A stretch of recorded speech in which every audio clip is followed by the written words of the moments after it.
You're in Braves country.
America's patriotic light lager, offering a... Hey Braves Country, Mac McGee here for American Rebel Beer. America's patriotic light lager, all natural ingredients. Stand tall, be proud. The perfect beer to celebrate life, liberty, and your pursuit of the American dream. America's patriotic light lager, offering a crisp, clean, bold taste. Perfect beer to celebrate life, liberty, and your pursuit of the American dream. A beer with only 110 calories that tastes like a full-flavored beer and celebrates like freedom. Keep playing like this, will be the laughing stock of the league. All right, boys, let's get back to basics. This is a baseball.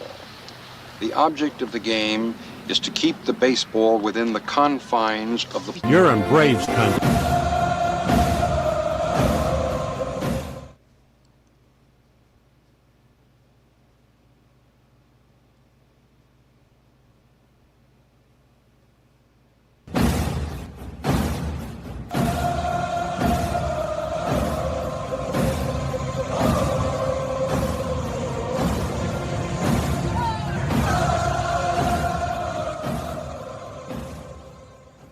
On a beer? 7 o'clock in the morning. Scotch?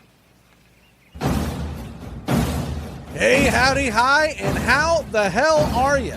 Pull up an armchair, girls and boys, and join us for Braves Country Baseball.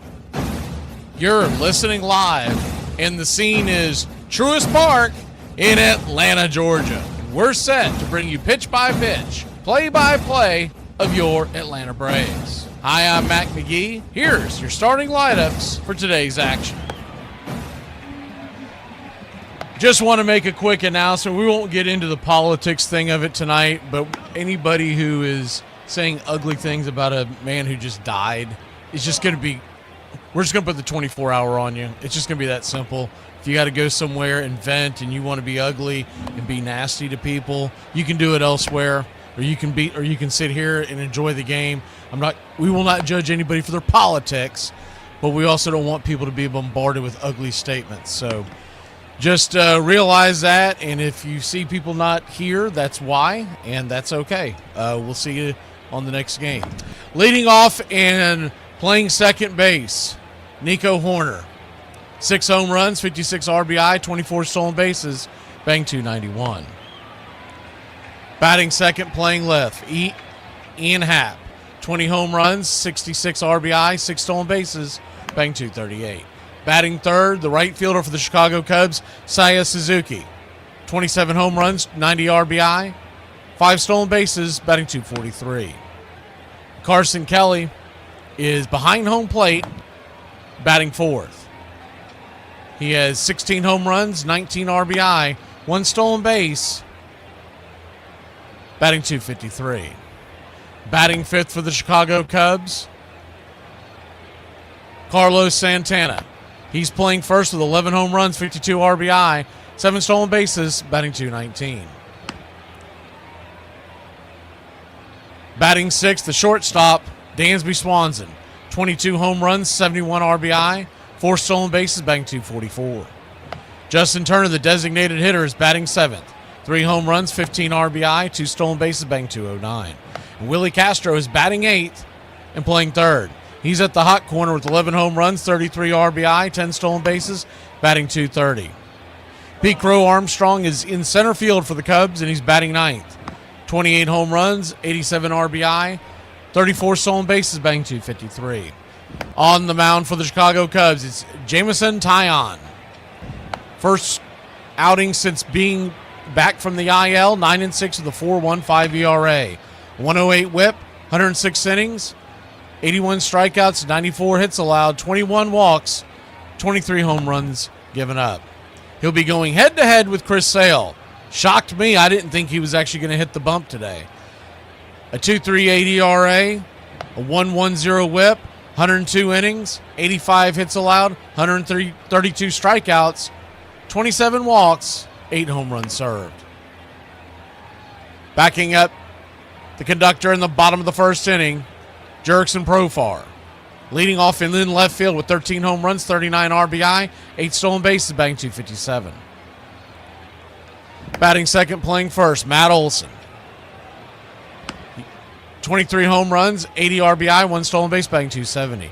Ronald Acuna Jr., batting third and in right field. 15 home runs, 32 RBI, 6 stolen bases, batting .276. Drake Baldwin is batting cleanup and behind home plate. 15 home runs, 64 RBI, a .273 clip. Kim is at short and batting fifth. 3 home runs, 9 RBI, 6 stolen bases. Ozzie Albies batting sixth and at second base. 16 home runs, 65 RBI, 14 stolen bases, batting .241. Michael Harris II is patrolling center field for your Atlanta Braves. 17 home runs, 79 RBI, 16 stolen bases, batting .243. The Big Zoo is back at the DH position and batting eighth. 20 home runs, 62 RBI, a .225 average. Nacho Alvarez is batting ninth and at third.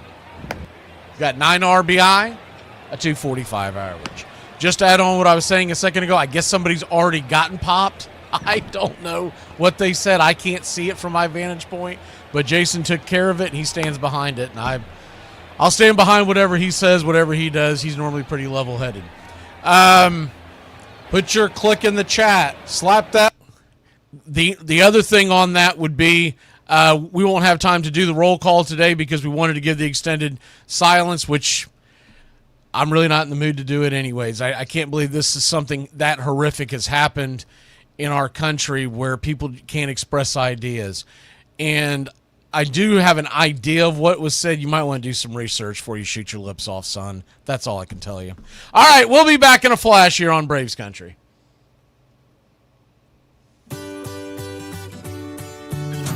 Hey, Braves Country, Mac McGee here for American Rebel Beer. America's patriotic light lager, all natural ingredients. Stand tall, be proud. The perfect beer to celebrate life, liberty, and your pursuit of the American dream. America's patriotic light lager, offering a crisp, clean, bold taste. Perfect beer to celebrate life, liberty, and your pursuit of the American dream. A beer with only 110 calories that tastes like a full-flavored beer and celebrates like freedom.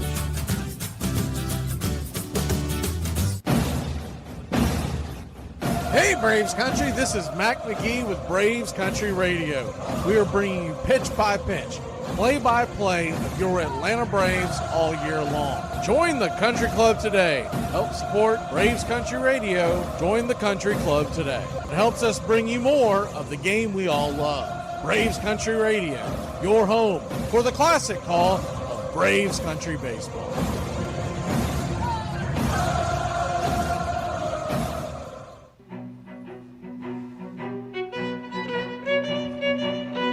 Hey, Braves Country, Mac McGee here for American Rebel Beer. From the mountains to the prairies to your pint glass with white foam, we're bringing back beer with a backbone. All that matters in our brew is taste and a touch of American excellence. American Rebel Beer, born in the USA.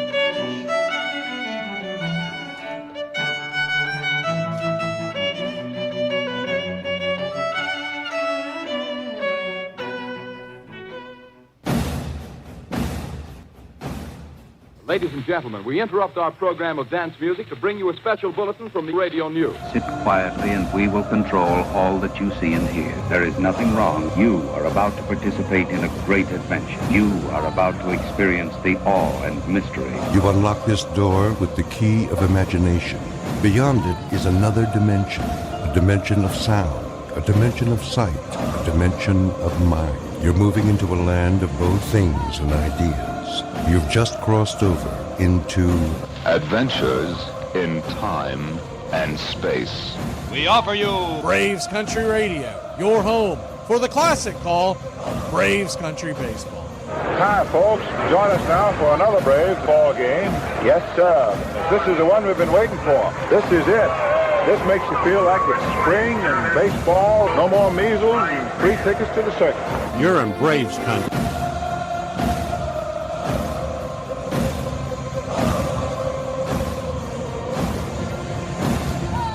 This is a reminder, disorderly conduct will not be tolerated.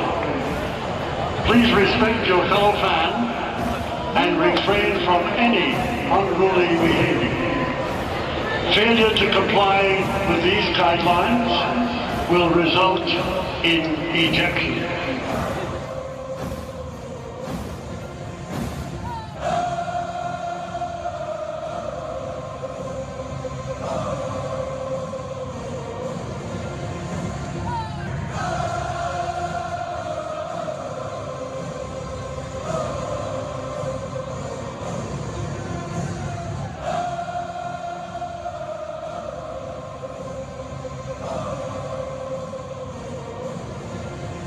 Can you predict what will come in 100 years, or in 10, or in the next minute?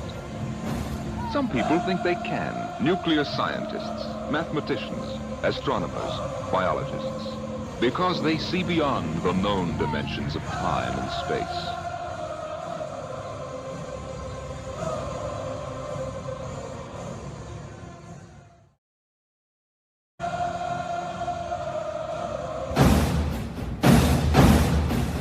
In 6 miles from Chicago. We got a full tank again. 2, 4, 6, 8. Who do we appreciate? You're in Braves country. We'll take Acuna to click if you're not looking at the screen. About to straighten it up here in a second.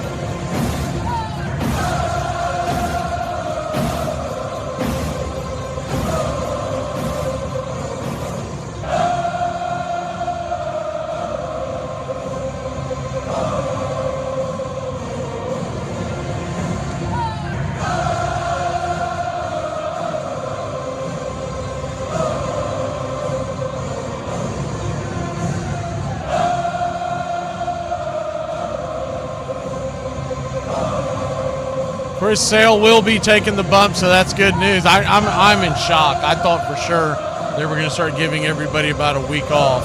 We'll see how it plays out the last couple of weeks, but he's on the bump tonight, so I'm excited to bring that to you, maybe take our minds off the horrible things that happen in this world.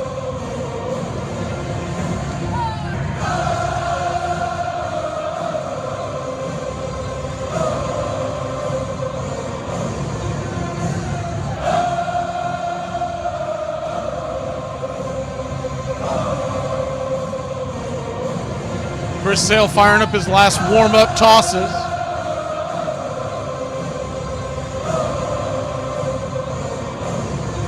Philly leads New York 2-0. We'll keep an eye on that for you throughout the night.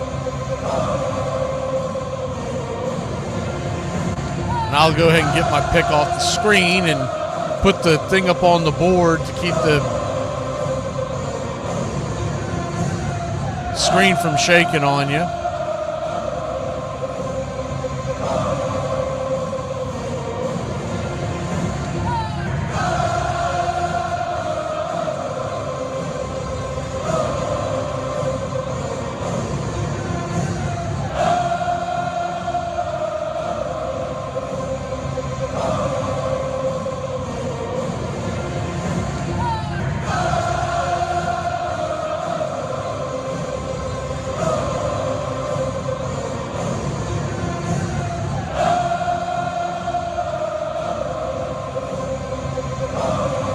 I think I fixed it. Talked Jason into putting it at a 30-minute because it had not been talked about, and that's not really fair for someone to not know they can't say dumb things yet. So 30 minutes, he's probably already dipped out, but if he hasn't, I went to bat for you. I don't think you made a habit of doing such nonsensical stuff, so I'm going to give you the benefit of the doubt, and if you have, I'm not aware of it. We are, hey, looky there. The 3D looks like it's coming in early tonight. Atlanta Braves are wearing their home whites, top to bottom. Red piping down the side of the pants, in the center of the jersey on both sides. Outlining the buttons. Outlined in navy. Braves across the chest in red, outlined in navy, as is the tomahawk, and it's striped in gold. Numerals on the back the same, and the names in navy. Braves will be wearing their classic blue ball cap with the red A, or white A, excuse me, and the red bill. One of the classic looks in all of baseball, representing the city of Atlanta. The Cubbies wearing their gray road uniforms top to bottom.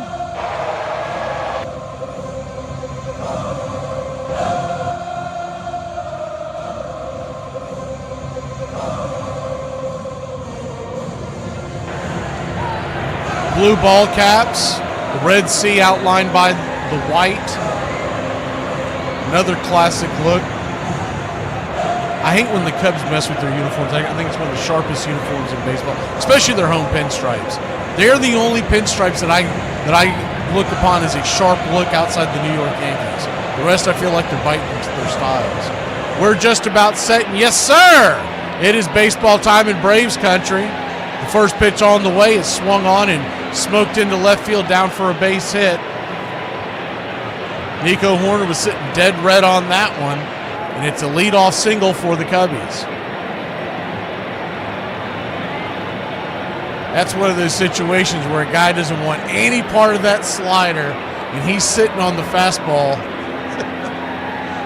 until he gets 2 strikes, and he guessed right.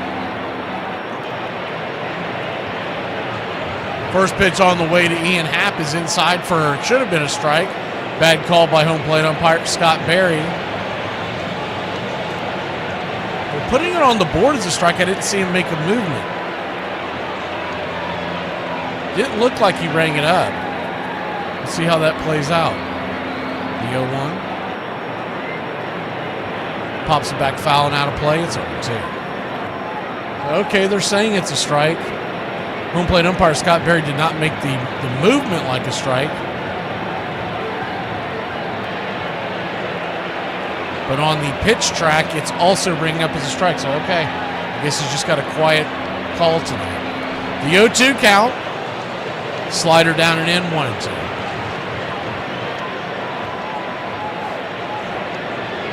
Good to see everybody in the chat. I'll try to get to you as we go along. I didn't feel, I'll be honest with you, I didn't feel like doing a roll call tonight. Whether you agree with anything that Kirk has said, is the 1-2 chops it foul? Do it again. And I did not agree with everything the man has said. I mean, he's all, but I agree with his right to say it. And I listened to him quite a bit over the years, and that one just hit me in a certain way. Doesn't have me in the best of spirits today. The 1-2, swing and a miss, strike 3, got him, 1 away. And I hope y'all understand that, because there are other things that will happen to y'all that will affect you in a certain way, and you don't want to hear any nonsense.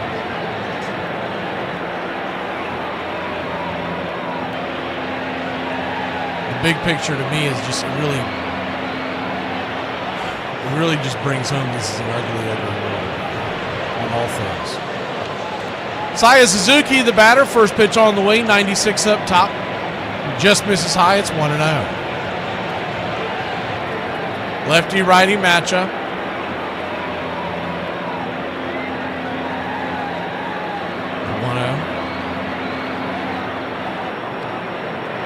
Kicks and fires inside, 2-0. But I am thankful to have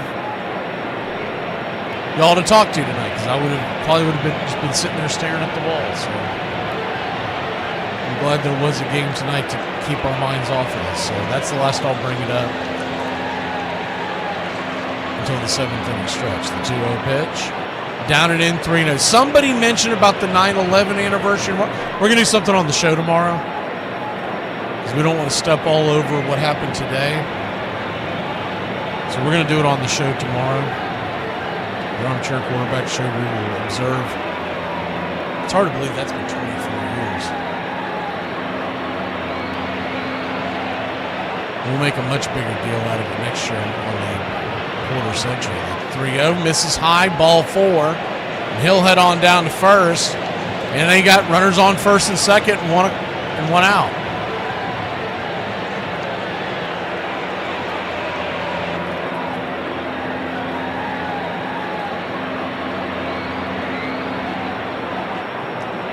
Two on, 1 out. I enjoy the roll calls, John. That's something that we're not going to stop doing. it wasn't in the cards today. I wasn't going to be able to squeeze it in along with the long silence that we started with. First pitch on the way is a slider down and in for a strike. It's on 1 because when the games get going, the simple fact of the matter is, because this channel has gotten much bigger than what it was originally, I don't have time to really see your comments because they come in pretty quickly. And I'm usually well behind by the time I see something. The 0-1 swing and a miss. It's on 2. I enjoy them because I'll see them during the break. I'll glance over, but by the time we come back from break, most of what is being talked about, y'all have changed to another subject, and I'm just like, there's no real point.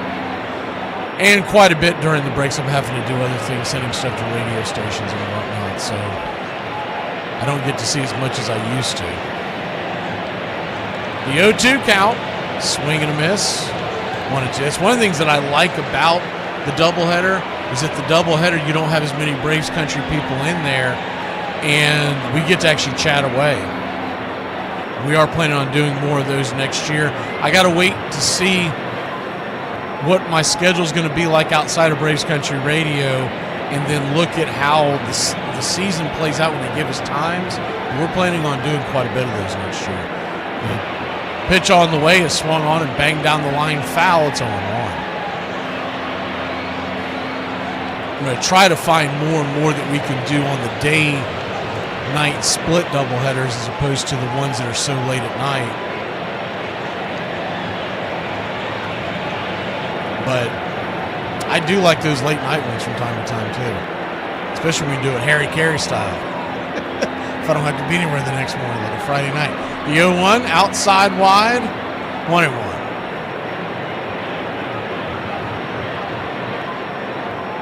One count. Yeah, Brian, it was a radio promotion that was done long before we knew the horrific results of today's news. Is the 1-1's popped down the line 1-2, so that's why you see some of that. They gathered them before the start of the show, and now everything that goes after that goes into a different drawer. So we still need people to like, but they gather all of them, and they're running different contests. Maybe, hell, I don't know. Some of these stations might have took us off to carry the news. The 1-2 count from Sale. Come on, caught looking strike 3, punched him out. About to say that was the delayed one. Scott Berry, get it together, my man. We'll be back in a flash here on Braves Country. His wife ruined mine and my buddy's whole fish trip. Huh? I mean, my buddy, it was Saturday morning, and we were going on a fish trip. We was going to be going all day. But as soon as we took off, about 30 minutes down the road, he realized he left all the tackle boxes back at the house. We went back to the house, and he said, before we got there, he said, we got to be quiet. Jennifer's having a pleasure party. I'm like, what's the pleasure party? He said, I think they're just painting each other's fingernails and drinking wine, maybe reading books. Walked in that house, they wouldn't read no book. There was not a book inside. Well, his wife had in her hands, it ought to be a crime. Where you going to put that thing on? This girl had a dildo in her hand the size of my arm. Huh? That damn thing could have been suplexed. You could have got that damn thing in a headlock. That thing I ain't never seen. I was so dumbfounded. And you didn't smell nothing but like burnt plastic, and you didn't hear nothing but sounded like somebody shaving, but nobody was shaving. Huh? She gonna shave some years off her life if she sits on that thing. I know that. By 1985, Ricky was one of the premier players in the game, which made a trade to baseball's biggest stage seem fitting, even if he was leaving the comforts of home behind. I don't believe I have any second thoughts leaving Oakland. I have a goal based upon taking the Yankees to the World Series, and I'm hoping that we can achieve it. When Ricky went to New York, it was like, all right, now the world's gonna see Ricky. He was the most sensational player in the majors, and that was the most sensational team in the majors. But to some of the fans he left behind, Ricky on the Yankees just didn't quite mix. When he got traded to New York, I mean, they were like, I think of the pinstripe, the clean-cut hair, no tattoos. Oakland's a little bit like the community college where everybody parties a lot. And then the Yankees are a little bit like Princeton. Your home for the classic call of Braves Country Baseball.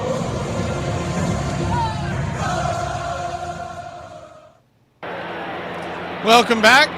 Jerickson Profar leads us off.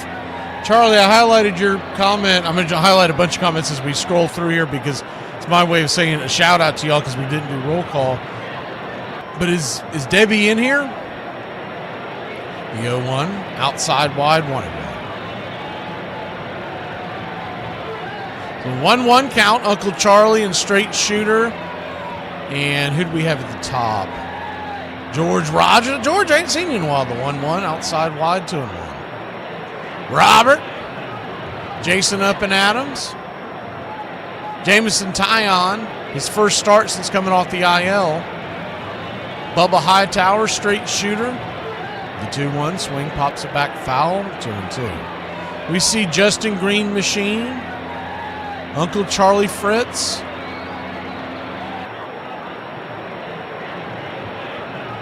I know Pete is in here.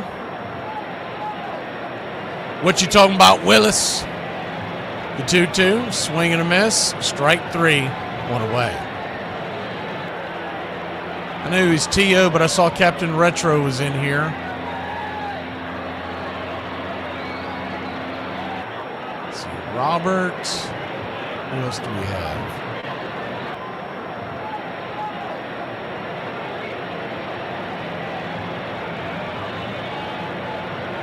Timmy! First pitch on the way to Matt Olson. Misses high for a ball. It's 1-0. Righty-lefty matchup. James Fisher King. He Blake. The 1-0. Outside wide ball 2-0. So a 2-0 count. Royal Pita. Billy. The 2-0, swing and a miss. 2-1.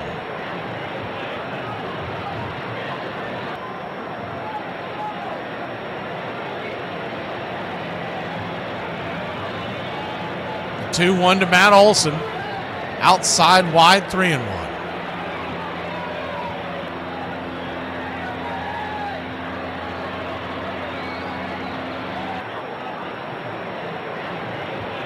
Everybody loves Raymond. Raymond Lovelace, the 3-1, just grabs the outer edge, full count. That is a neighborhood strike if I ever saw one. So a full count. The payoff pitch, swing, fouls it away. We'll do it again.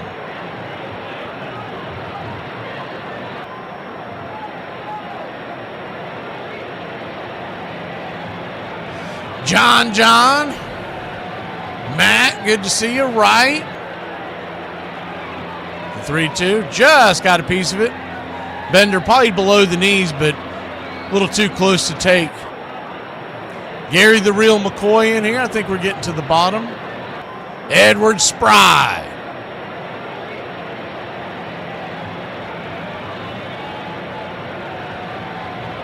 Tree Nug.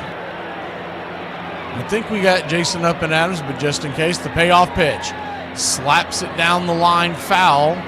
Third base side. We'll do it one more time. D. Carroll. I always want to call you D. Nice. Not because of that skit, but because of the rap song years ago. The payoff. Outside wide ball 4. Good take by Olson. That was just off the edge. He'll head on down to first. Our first base runner of the game. This is not watered down. This is Ice House. Mark Ricky Ricardo. Lucy, he's home. Smooth as it gets.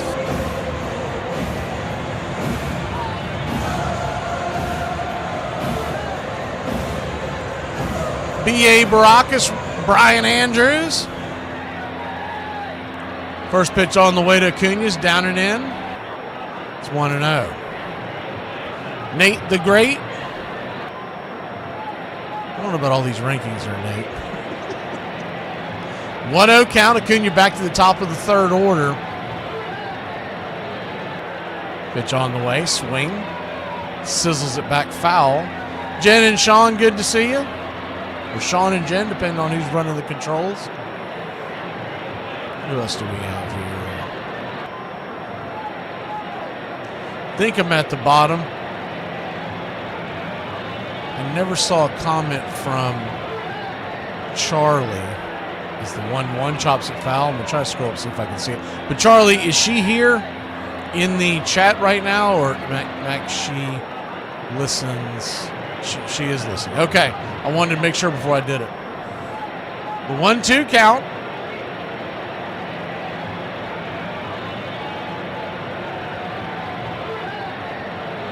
Kicks and fires, misses high, 2-2. And she shares a birthday with my puppy, Cookie. So we'll play that in unison for him. Figure y'all don't want to sit through the song twice for my puppy's birthday. The 2-2. Swing chops it up the middle, and that'll step on the bag, and that's going to end the inning. It's going to be a 4-3 double tag out. We'll be back in a flash here on Braves Country.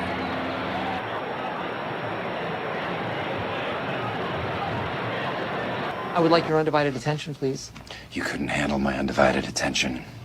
Does Dale Murphy belong in the Hall of Fame? He led the National League in games, at-bats, runs, hits, extra base hits, RBIs, runs created, total bases, and plate appearances in the 1980s. He went to 7 All-Star games and won 5 Gold Gloves in a row. He also won 4 Silver Slugger Awards in his career. He led the National League in home runs twice, RBIs twice, slugging percentage twice, and OPS once. Only Mike Schmidt hit more home runs between 1980 and 1987. Only Rickey Henderson scored more runs. Only Schmidt and George Brett had a better slugging percentage. Only Schmidt, Brett, and Eddie Murray had a better OPS plus. The only other back-to-back MVP winner outside of Cooperstown is Roger Maris. You gonna quit drinking?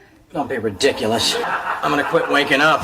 To boost their gate receipts, the owners decided that the 1919 World Series would be a best-of-9 game contest. The first game was held in Cincinnati. Eddie Cicotti, ordinarily a master of control, hit the first batter in the back. Then he threw wild, bobbled a grounder, ignored his catcher's signal. Swede Risberg ruined an easy double play by failing to step on the bag. Joe Jackson threw wide from the outfield and seemed to slow down to miss balls near him. Cincinnati won 9-1. This contest between the Reds and the White Sox is something that is concentrating the nation's attention and its faith. It was visible from the very first pitch, the first game, when the signal was put in, and Eddie Cicotte hit the first batter, and that was the signal to the gamblers that the fix had worked. The only thing that the gamblers did wrong with that series, from their own perspective, is that they made the mistake of letting the Reds win the first game, because that drove the odds down. And if the White Sox, the Black Sox, had won the first game, Rothstein and his cohort would have made a hell of a lot more money.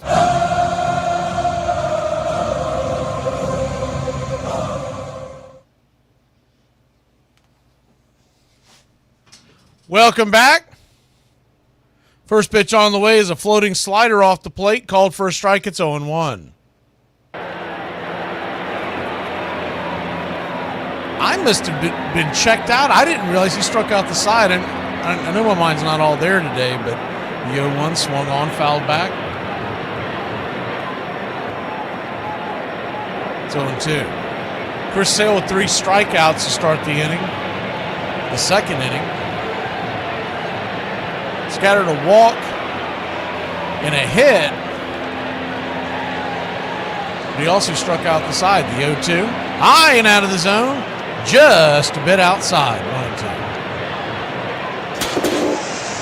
Happy birthday, Debbie and Cookie.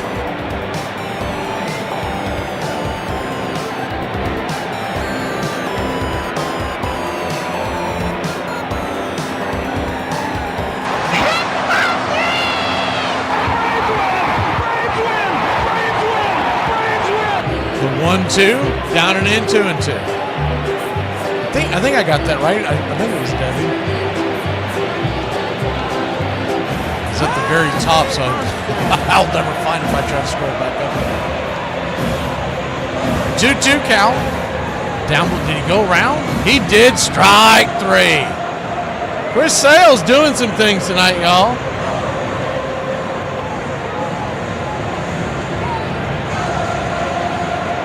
Four strikeouts. We won't mention her birthday age, but Cookie turns 4 today. she has had today. Before we found out all the terrible news, I spent quite a bit of the morning with her doing things that she likes to do. First pitch on the way is a four-seam fastball up top. Called for a strike. It's 0-1. The 0-1. Swing and a miss. It's 0-2. Thank you, Charlie. I wanted to make sure that we were wishing the right person happy birthday. Happy birthday, Debbie. The 0-2 count. Check swing. Did he go around? Waiting for the call. He did, strike 3. And Counsell is ticked off. Who's the first base guy down there tonight? Adam Beck? He's about to give him the what for. Because he did the thing where you do, what'd you say, son? Trying to bait him and then waiting for him to say something really crazy. He was going to launch him. I don't think he did kick him out. But he basically said, what was that? And they just kind of chirped down.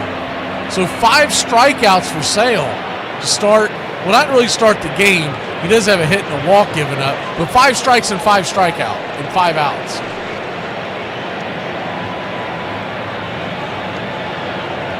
I mean, he's only got 22 more to go, right? I mean, we can put this in the record books.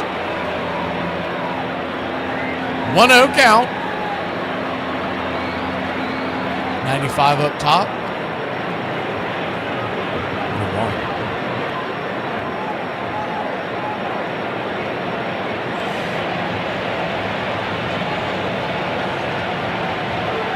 1-1. Swing. Fouls it away. 1-2.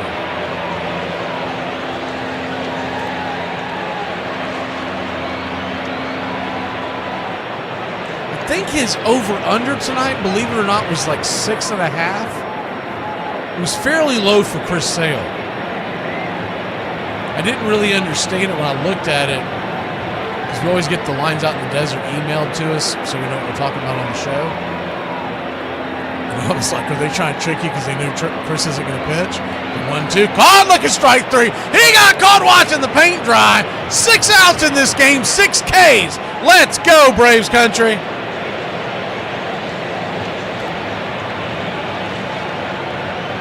Today we talk about baseball's first superstar. Fantastic mustache and all. Stand up and show your respect to baseball royalty. This is the career of King Kelly. He was once named one of America's best dressed men. He hit 300 or better 8 times, leading the National League in hitting twice. Once in 1884 and once in 1886. Man, could he get around those bases, leading the league in runs 3 times and stealing 50 or more bases 5 consecutive years in a row. He had some pretty legendary games in his career. Once scoring 6 runs in a game and another time stealing 6 bases in a game. While playing a game in Chicago on a hot summer day, he brought a mug of beer with him to the outfield. It wasn't long before one of the hitters sent a fly ball his way, in which he made a one-handed catch with mug in hand without spilling a drop. He was regularly arrested for attempting to play baseball on Sundays, which violated the city's blue laws. He often skipped bases on his way home if he knew the umpire wasn't looking. He is often credited with popularizing the hit and run and the hook slide. His theatrical slides were known to throw the crowds into a frenzy. The Yankees' image was corporate, their revenue was wins, and their primary product was championships. To become a true Yankee in New York, you've got to win. So Ricky came in, and they didn't win right away. So where do you point fingers? Halfway through the '89 season, the Yankees traded Ricky back home to an A's team now with a shot at a title. But he was returning with a reputation that had been compromised. One of the old faithful has returned home. Ricky Henderson is here, and he's going to start tonight. We get him. You don't know him as a person. You don't know what the fit's going to be, because sometimes he was thought to be selfish. 108 degrees different. He's one of the most enjoyable teammates. His ego never got in the way. Really enjoyed his teammates. But that aside, what he brought to our club. He's aboard again, all 3 times. There aren't many leadoff men who can launch one like that. He's one of the greatest leadoff men of all time. He just added that spark.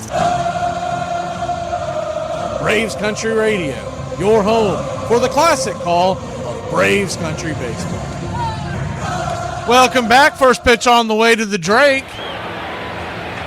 Right there for a strike on the outer edge. It's 0-1. Righty-lefty matchup. Tyon. His 21st pitch of the night. Swing, fouls it away. It's 0-2.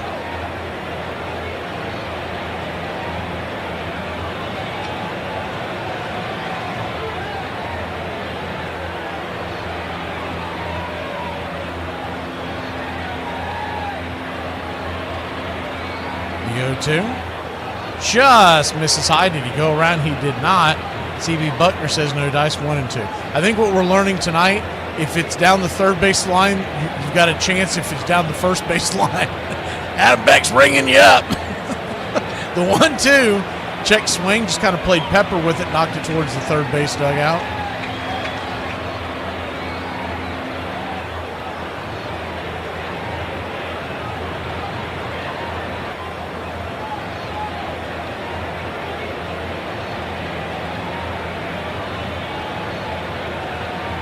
One-two count. Right there for a strike. Strike three, changeup. One away.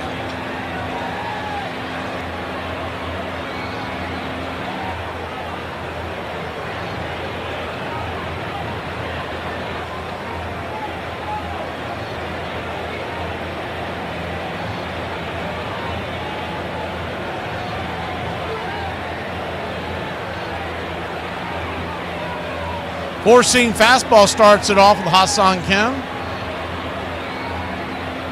It's 0-1. Righty-righty matchup. The 0-1. 92. Just on the outer edge. 0-2. We might be getting quick calls tonight. Scott Berry's known to play with the strike zone. We talked about that last night, but these umps might be ready to get out of Atlanta. Like, man, we're ready to go home. The 0-2 count. Swing, slices it foul. We'll do it again.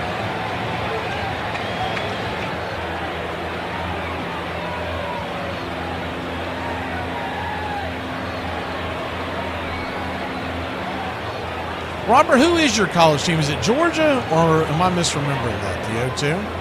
In the dirt, 1-2.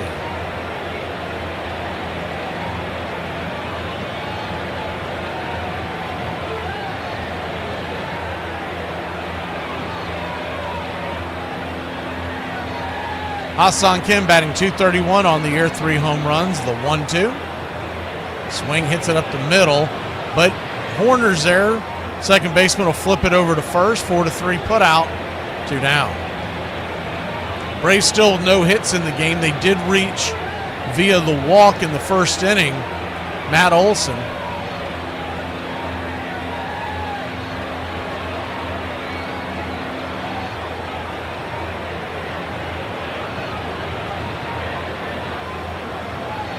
Brian's, well, I know Brian's an Alabama fan.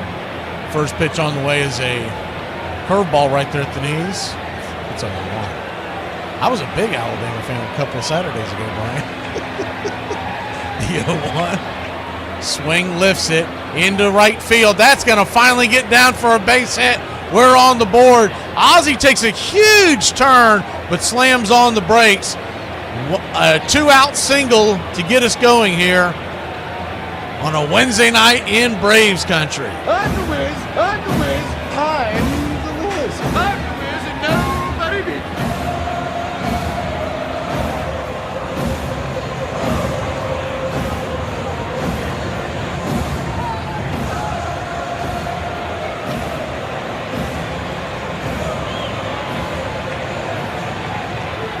I saw someone talk about how it's the first pitch on the way to Michael Harris is right down the pipe for a strike. It's 0-1. How the happiest person in America on Sunday morning was the Alabama coach, because now it was the Florida's coach's turn to get dragged by the fan base. Like, just give it a couple of weeks. You get some wins. They all forget about it. The 0-1. Ball pops out of the glove. Ozzie will head on down to second, and the go-ahead run is in scoring position. So a wild, actually that'll be a pass ball. A pass ball.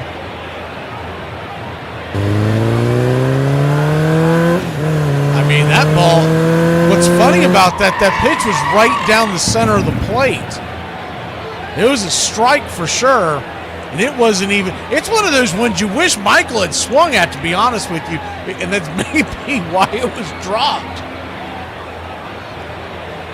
The hind catcher for the Cubbies, Carson Kelly, might have just been in shock he didn't swing at that pitch. So an 0-2 count. So what's going on here? There's a powwow near the mound. Oh, it must be the pitch comm device. Ozzie and Dansby are talking side by side at first. Man, that brings back old times, doesn't it? Seeing the Wonder Kids there standing at second base. 2021 World Champion double play combo.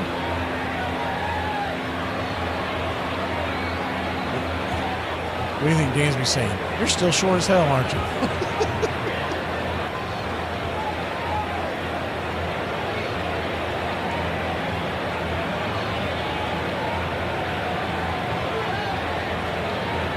So an 0-2 count.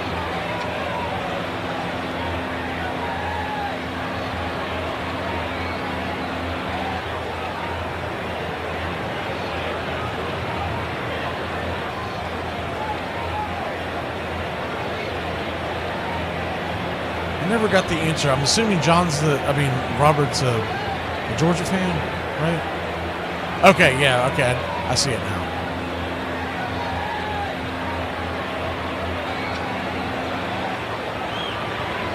Big game for the Dogs and the Vols this weekend. The 0-2 pops it up down the line. It's going to stay in play. It will. Right in that little crevice, Harris will be out on an F7 on your scorecard. We'll be back in a flash, the bottom of the order, and then it'll flip over when we return here in Braves country. Ted Turner took over ownership of the Braves in 1976, a season in which they finished last in the National League West. At one point, they were so bad they lost 13 consecutive games. But this didn't faze Turner, who had high hopes for the 1977 season. Unfortunately, reality set in, and shortly after the start of the season, the Braves found themselves in a 16-game losing streak. So how was Ted Turner going to turn around a team that was headed further and further down the standings? He took matters into his own hands, literally. He told the press that Braves manager Dave Bristol was on a scouting trip, and he would be taking over managerial duties on May 11th, a day when the Braves were facing off against the Pirates. It went about as well as you think it would. Not knowing any of the signs, he had to sit next to coaches and tell them what signs to relay to players. The Braves wound up losing the game 2-1 for their 17th straight loss, putting them 8-22 on the season. Turner's goal was to be in the trenches to get to the bottom of what was wrong with his struggling team. The next day, Turner received a letter from National League President Chub Feeney telling him that his first game as manager would be his last, but why? According to Rule 20E, no manager or player on a club shall directly or indirectly own stock or any other proprietary interest or have any financial interest in the club by which the manager or player is employed except under an agreement approved by the commissioner. With Turner out in Bristol on his trip, another Braves coach, Vern Benson, took over managerial duties for the next game and ended the Braves' losing streak with a 6-1 victory over the Pirates. With the help of several would-be owners, Ward and the Brotherhood started a rival league, the Players League. At first, the new league did well. 56 top players defected to its teams and brought their fans with them. I am for war without quarter. I want to fight until one of us drops dead. From this point on, it will simply be a case of dog eat dog, and the dog with the bulldog tendencies will live the longest. Albert Goodwill Spaulding.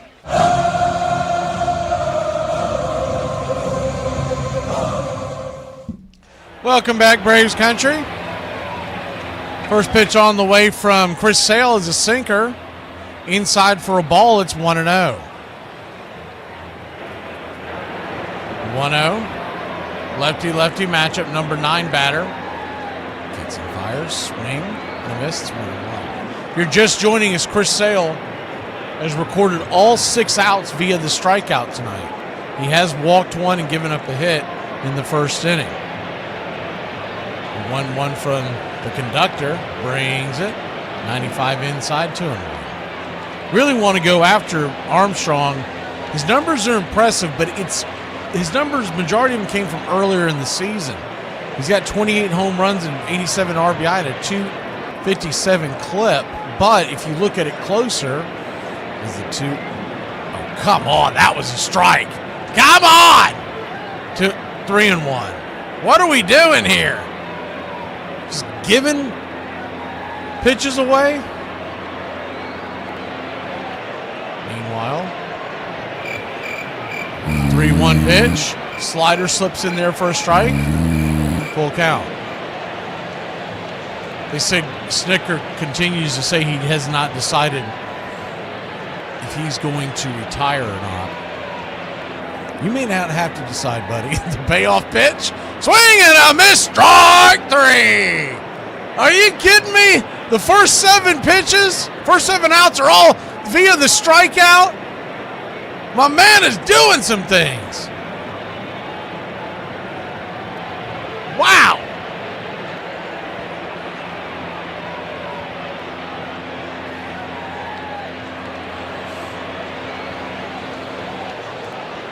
Back to the top of the order, Nico Horner, who has the lone base hit for the Cubs.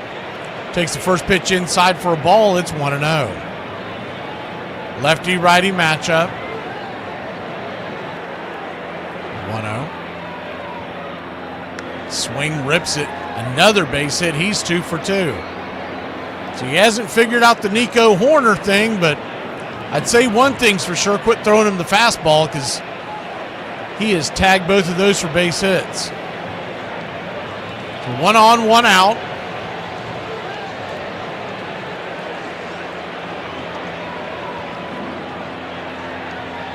Back to talking about Nico Horner. I mean, I'm sorry, not Nico.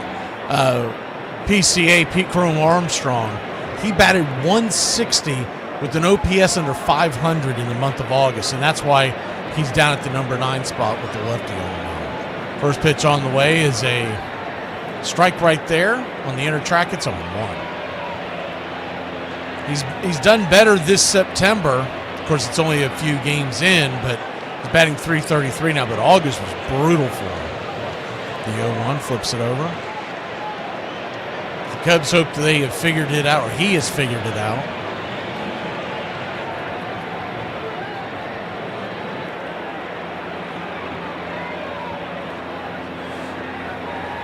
.0-1 count. Runner goes, kicks and fires. Here's a throw down to second. Good throw. It's a bouncer, and by the time Ozzie corrals it, Horner's back behind the bag, and he's safe. The go-ahead runner standing at second base in scoring position. That wasn't a great throw. The short hop to Ozzie. You either want to get the long bounce or you want to hit him right there where he can apply the tag. That's a short hop that he had. The momentum took his glove up. By the time it came down, he had no chance. The 1-1 pitch, swing and a miss. It's 1-2. 1-2 count. Happ 0 for 1 on the day. He struck out his first time up, as has everybody except for Horner and Suzuki. Suzuki stands on deck. He walked his first time up. The 1-2. Down and in, 2-2. I feel like Happ was trying to stick his foot out there to get hit. No such luck.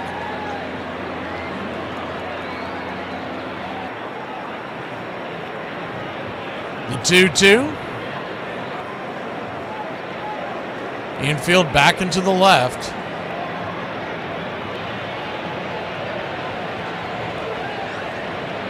Caught looking strike 3. He got caught watching the paint dry. Smoke him if you got him, because he got him on the inner track. 2 down. 8 strikeouts. I mean, this is better than watching a no-hitter.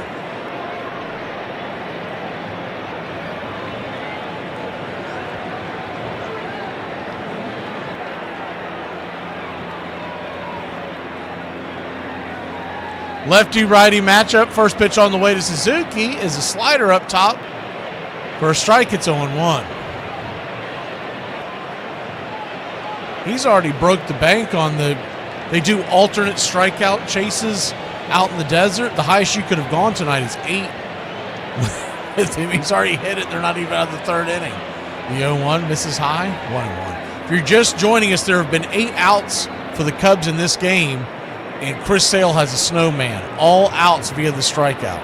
He has given up 2 hits, both to Nico Horner, and he's walked Suzuki, who stands at the plate. The 1-1. Swing pops it up, high and deep into right field. Drifting back on the track at the wall. Making the catch is Acuna for a loud out number 3. So the streak is over, but he still has a snowman on the board. We'll be back in a flash here in Braves country. This is Lou Brissy, and the fact that most of you don't know who he is a travesty. Before he could fulfill his childhood dream and play in the major leagues, World War II happened, and by 1944, he was serving as a squad leader in G Company, 351st Infantry Regiment, 88th Infantry Division. On December 7th, 1944, the place he was stationed, near Florence, Italy, was attacked by an artillery barrage. 8 men went down. 20-year-old Captain Lou Brissy was one of them. An artillery shell had broken both of his feet and shattered his left tibia and shin bone in 30 places. Shrapnel was also stuck in his shoulder, both hands, and both thighs. Barely conscious, he laid there in the snow and mud until medics arrived. The medics' first thought was to amputate, but Lou wouldn't have it. Amputating his leg would end any chance he would have of playing baseball for the Athletics. Doctors would persist, saying that he could pass away, but his mind never wavered, and he told them that he would take his chances. Fast forward 2 years. Lou has now gone through 23 surgeries and had 40 blood transfusions. His leg is reconstructed with hardwire, and it has a metal plate protector. During this time, Connie Mack, manager of the Athletics, would write him reminding him that healing was his main priority. Once he was healed, Mack assured him he would get a tryout with the team. The Athletics would sign him and send him to play for the Savannah Indians, where he would lead the league in wins, strikeouts, and earned run average. Eventually, he would be called up, and his dream of playing professional baseball would come true. Bob Feller said that without World War II, Lou Brissy would have been inducted into the Hall of Fame. Now you know the story of Lou Brissy. Do me a favor and share it with someone who you know loves baseball and doesn't know the story. At a meeting in New York City, Ward helped found the Brotherhood of Professional Baseball Players. It was the players' first attempt to organize, and they were determined to abolish the hated reserve clause. But Albert Goodwill Spaulding and the other owners would not give an inch. In 1889, they tried further to consolidate their power by setting an absolute salary cap of $2,500. Then added insult to injury by charging the players rent for their uniforms. It was the last straw.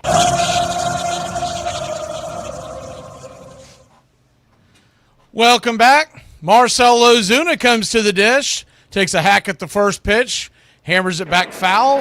It's 0-1. Righty-righty matchup, the 0-1. Four-seamer, misses high, 1-1. Tyon, 36 pitches, so relatively high considering the fact that he's coming off the IL. We'll keep an eye on that. The 1-1. Down and away to him. Cubs' main thing with the way they're sitting in the standings is they want to make sure he's ready to roll for October because the Cubs should be there. The 2-1 pitch, fouls it back. 2-2. A little late to all this, but with all the craziness that happened today, what you'll get from Tyon is a four-seamer, a sweeper, a curve, a cut, a change, and a sinker. He's a true kitchen sink guy. The 2-2 banged down the line foul. Round the horn today for the Cubbies. Third to first, it's Castro. Horner, or it should say Castro Swanson to Horner to the first baseman Santana. The 2-2's fouled back behind home plate into the crowd. We'll do it again. Left to right across the outfield, Happ. PCA in center, and in right it's Suzuki. The designated hitter today is Justin Turner. Or Josh Turner, excuse me. The 2-2 lifts it high and deep into right field. Get up, baby! Get up! Get up! It's off the wall! A leaping attempt by the right fielder. They're going to throw it into second base, and Ozuna just gets there in time. We all know he can't run very fast. He just beat the throw. That ball missed pay dirt by just a couple of feet if it gets up just a little higher. Wow. So not a home run, but a double to get us going here in the third inning. Leadoff double. The right fielder out there, Suzuki, leaping at the wall. PCA did a great job of catching that ball off the carom and firing it into the infield. He almost got Ozuna. The first pitch on the way, swung on. That ball's going to be hammered down the line. It's going to get down where the green grass grows. Here comes Ozuna flying around. He'll score, and it is an RBI double for the Nacho Man. How about that? Let's get it. Whoa, you check it out. What? Look, that guy. Get me some nachos. It is a sign. A sign and these nachos to help me score.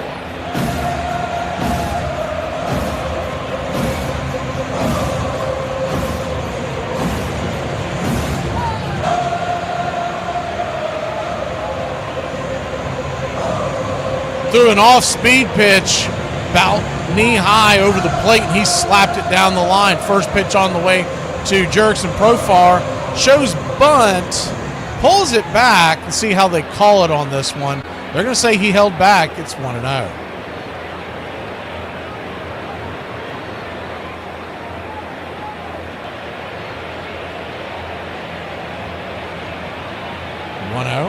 Lifts it high into left field, not quite deep enough. Making the catch out there is Happ. He'll fire it in the infield, and Nacho will stay put, one away.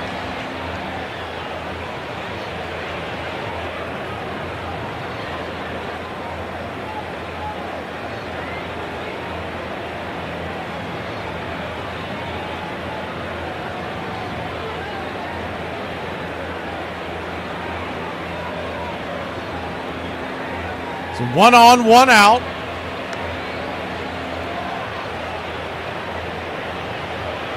First pitch on the way to Matt Olson, who walked his first time up. Was a little bit off the plate. Called for a strike. It's 0-1. Olson with a long look back towards the umpire line. Here we go. The 0-1. 92 misses high and outside.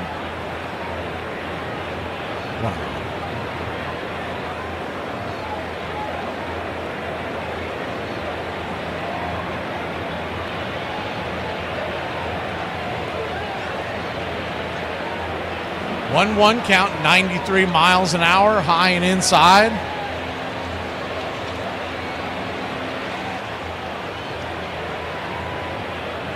So you got a 2-0 count, or 2-1 count, excuse me. Runner at second, 1 out, the 2-1 pitch. Four-seam fastball blew it right by him on the top track. It's 2-2.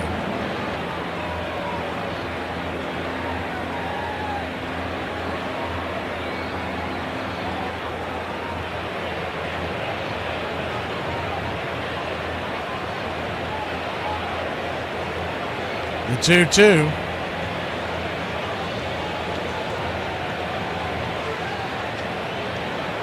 Brings it. 93 high and out of the zone. 3-2.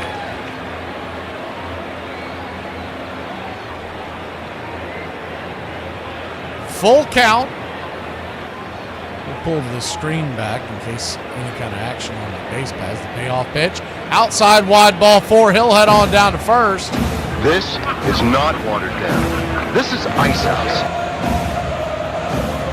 Ice House. Smooth as it gets.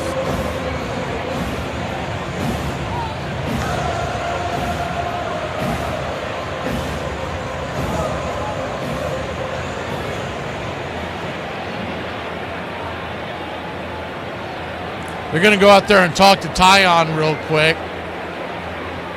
First and second, 1 out. Coming to the plate is Ronald Acuna Jr.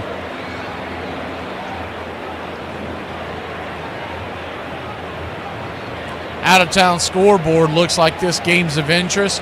Yet the Guardians leading the Royals 3-2 in Cleveland in the 5th. They're in Philadelphia tonight. And the Phillies lead the Mets 2-1 in the 5th. Tigers and Yankees in the Bronx, 0-0 in the 3rd. Astros have taken a 1-0 lead over the Blue Jays in the 4th. All the other games are later tonight. We did have some finals to go over. We'll do that here in a second.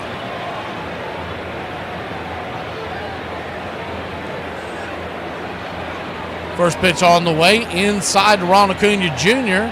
Kind of bends backwards. It's at 1-0.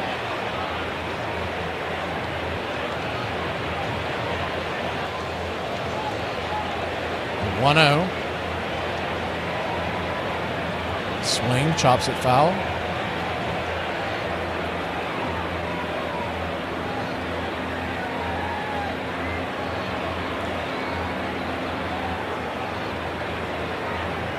Game 6 of a 6-game series.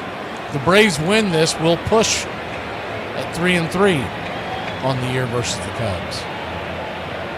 The 1-1 just grabbed the bottom of the zone, 1-2. Probably a good take by Cunha. He doesn't like the call, but probably a good take regardless. So he bangs that on the ground. It's probably going to be a double play. So 1-2 count. On deck is Baldwin. The pitch. Swing, pops it up. High into right field.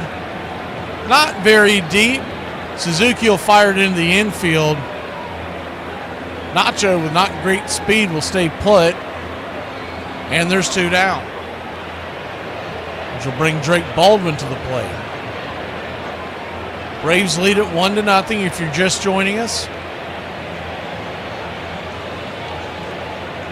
An RBI double by the Nacho Man just moments ago. And Chris Sale has already struck out 8 batters in 3 innings. First pitch to Drake.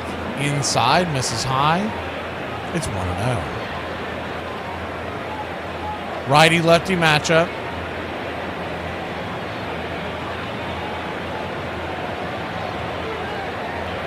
The 1-0. Swing.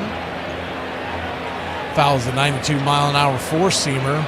Backing away, 1-1. Drake Baldwin, 15 home runs on the year, 64 RBI, and a 7.93 OPS. Horton's going to give him the biggest push for Rookie of the Year, the man that pitched last night for the Cubs. The 1-1, pops it up. That ain't going to get it done. Lazy fly ball in the left field, and that'll end the inning. But not before the Nacho Man comes through. We'll be back in a flash. Check it out. What? Look, that guy. 1-0 your score in Atlanta. A sign and these nachos to help me. People who text without emojis, are y'all okay? No, I mean, really, are you okay? Because you're texting like you have a BlackBerry from 2005. Okay, we use emojis nowadays. I feel like anytime someone don't use an emoji, they're mad at me. So you need to stop. You're making me have to up my Alexa Pro. This is the career of King Kelly. It was easy to identify him after a game, considering he often toted his pet monkey on his shoulder. He would do whatever he could to prevent a run. He is the first catcher on record to throw his catcher's mask in the base path in order to trip up the runner who was coming home. One last one for the road. During a tie game, he tracked down a long fly ball, leapt high in the air, and let out a scream before recording the out. In the dugout, one of his teammates asked for the ball, and he responded with the, "How the hell do I know where the ball is? It went a mile over my head." Court is adjourned. King Kelly might be one of the best tricksters in baseball, but he most definitely wasn't the last. Y'all, I never realized how boring my life is until somebody asked me what I like to do for fun. So you mean to tell me when a baby crawls across the floor to get a bottle, it's cute? But when I do it, I need a intervention? Ground ball to the right side, speared by Phillips, flips Eckersley, yes, and the A's are the world champions. You have certain people who you go, that's my guy, and he's your guy. When you see him on the TV, watch him going, here's a champion. You feel like not even knowing him in a city like Oakland, you're like, that's my homeboy. The first line in this book is, yes, I am a hot dog. So he admits it, and he considers that a compliment. Playing Little League Baseball in the hood. We were talking you like, way back, hey, batter, swing. And you like, when they miss or something, you talking you just grow up and it's just in you. Boy, does he hot dog this.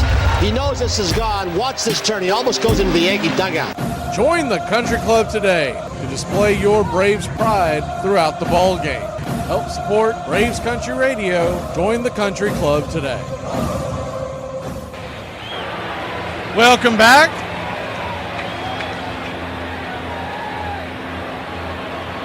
First pitch on the way is belted, and she's gone. Carson Kelly, man, that guy gets us every time. A solo shot, and just like that, the game is tied 1-1.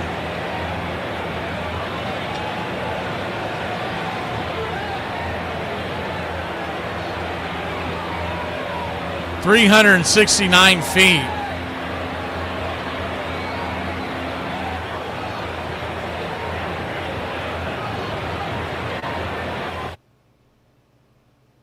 Whoops, what was that?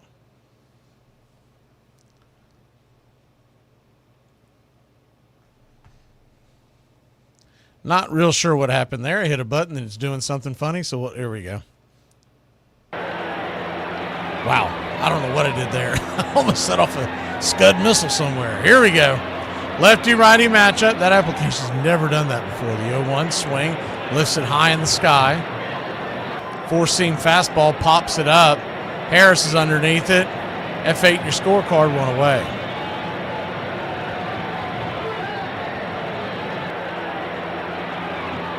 Guess I know what that button does now. I've used that. I've used this app for, God bless, close to 10 years. I've never hit that button on accident. Now I know what it does.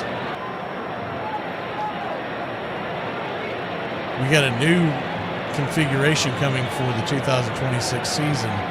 We don't want to mess with anything during the season, as the first pitch on the way is a four-seam fastball at the plate. It's 1-0. Just because if there's any kind of issues, I don't want to be put up against the clock knowing first pitch is coming. So I've had it for a little while, but we're going to break it out next season. The 1-0, swing and miss,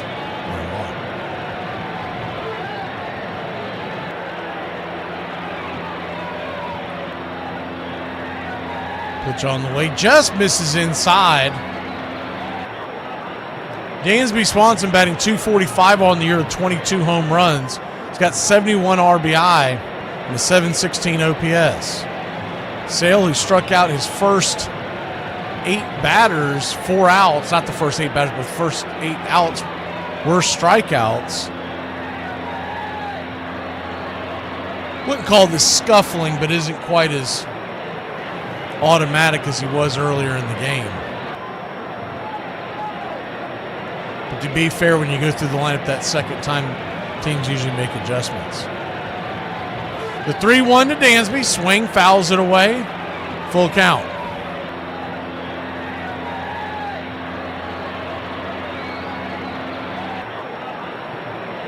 He has slowed down on his rate. I was hoping we were going to start flirting with the magical 20 number of strikeouts, but he'd really have to catch on fire here in the last couple of innings. The payoff pitch, swing, fouls it back. We'll do it again. But you'd love to see a dozen or more. Tell you what else you'd love to see. You'd love to see them lock him up past next year during the offseason. I think it's very likely that it happens. I don't think he has the desire to play outside the Braves area. The 3-2 smacks it on the ground deep in the hole. Here comes a throw from Kim. A bullet over to first. One hopper into the glove of Olsen, but Dansby Swanson still has those wheels, and he'll beat it out for an infield single. Good play by Kim. He slammed on the brakes, turned and burned. That was an impressive attempt. He just beat it out. We'll call it a quarter step, maybe.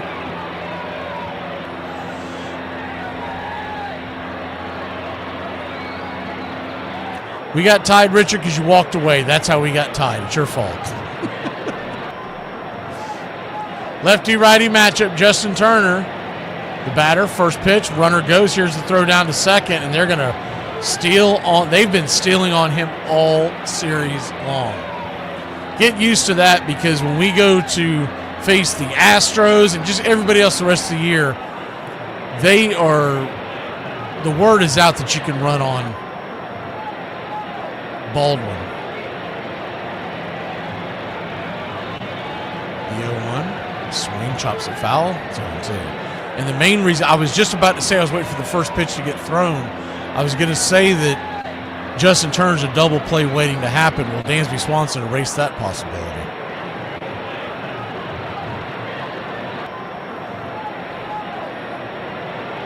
The 0-2 count. Outside wide, 1-2. That's why as soon as the Braves game starts, Richard, you got to go to Do Not Disturb.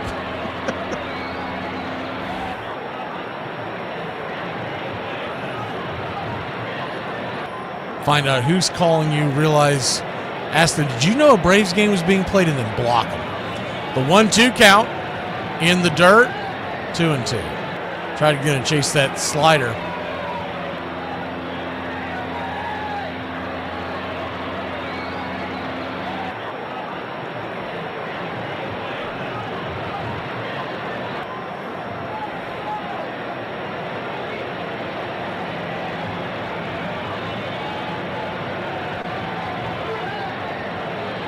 The 2-2, inside, full count.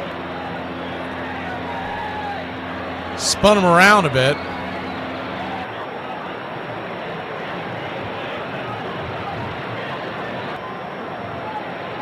My phone has been on Do Not Disturb since before the pandemic. The 3-2 swing rips it into left field. That's down for a base hit, and the Cubs will take the lead. So the stolen base on Drake Baldwin turns into an RBI double. And Justin Turner, who doesn't have great wheels, gets down to second base. And the Cubs are on top of the Braves. That slider just hung up there just a little high. And Turner was able to get it. Sale knew it as soon as he finished his release, you could see him go curse the baseball gods because he was trying to get him to roll over on it. First pitch on the way, swung on, pops it up. High in the sky. Willie Castro, F8 on your scorecard, 2 down. Chris Sale tried to keep it right here. Pete Crow Armstrong coming to the plate. Hope to see the top of the order in the 5th as they loom on deck.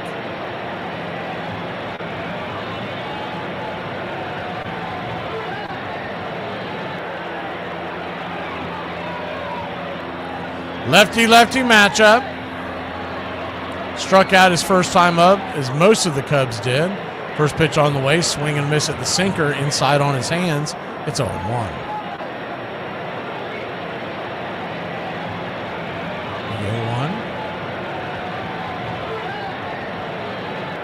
I think I put my phone on Do Not Disturb sometime in 2018 into 19. The 0-1. Chops it on the ground over to first, and it'll be a 3-1, and that'll end the inning. Well, the Cubs are grabbing the 1-run lead. Let's take it back from him. Kim will lead us off when we return. Are you an adult? Yeah. And you have some time to relax? Yeah. Introducing slouching. What's that? Everyone knows that good posture is one of the best things that you can do for your body. But that's no fun, is it? Wait a minute. That's right, idiot. Whether you're sitting, laying down, or even standing, you insist on having the posture of a twisted gremlin, and you've given yourself lifelong issues because of it. Okay, please let me fix this. Sure, let's visit the doctor. Yeah, so I'm having pain in my hips, my lower back, my neck, and sometimes my shoulder. Okay, you are...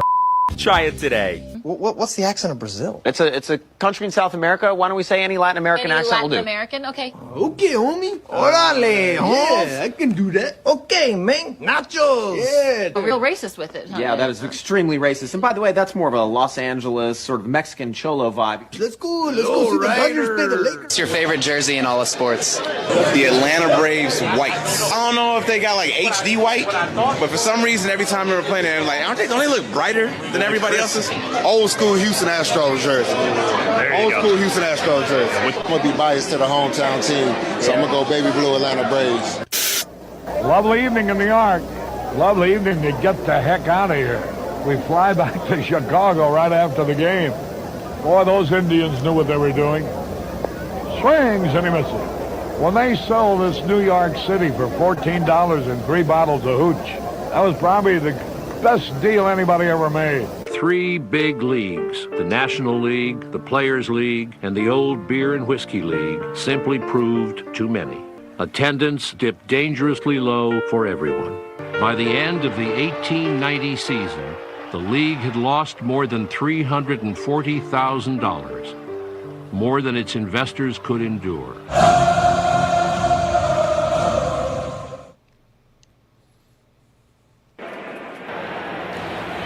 First pitch on the way to Kim is a sweeper right there. First strike, it's 0-1.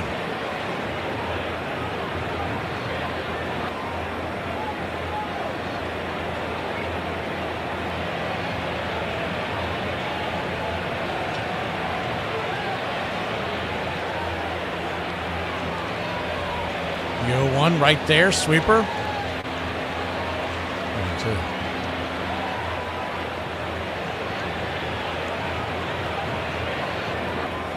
Third pitch of the inning, they go back to the sweeper. This time it misses.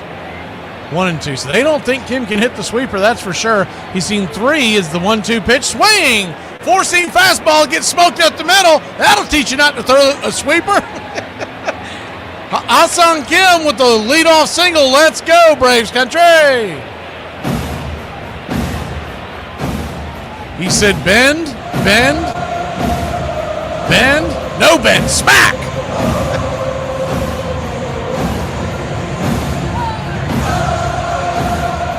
Still haven't had time to do that. I'm going to try to work on that on the off day to get a Ah-Sung Kim soundbite. First pitch to Ozzie Albies is swatted back foul. It's 0-1.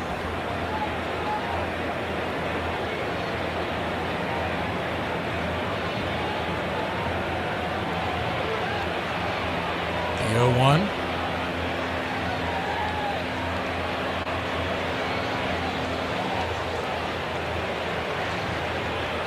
This is high 1.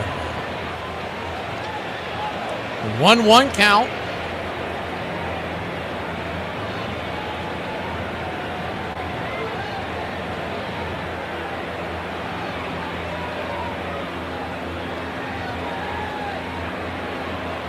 Chops and foul. Changeup trying to drag a bunt to get aboard.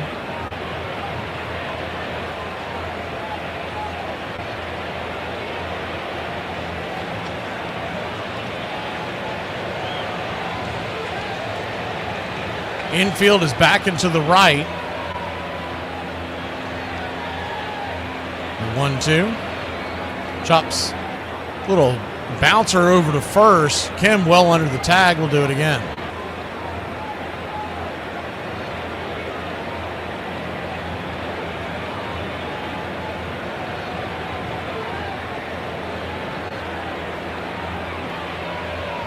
Who are you talking about, Tally?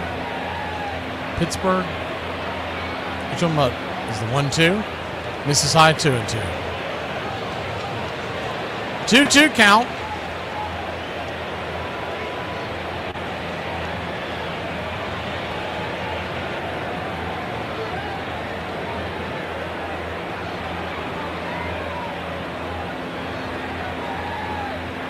Kicks and fires. Swing, pops it up. High into center field. F8 in your scorecard. 1 away.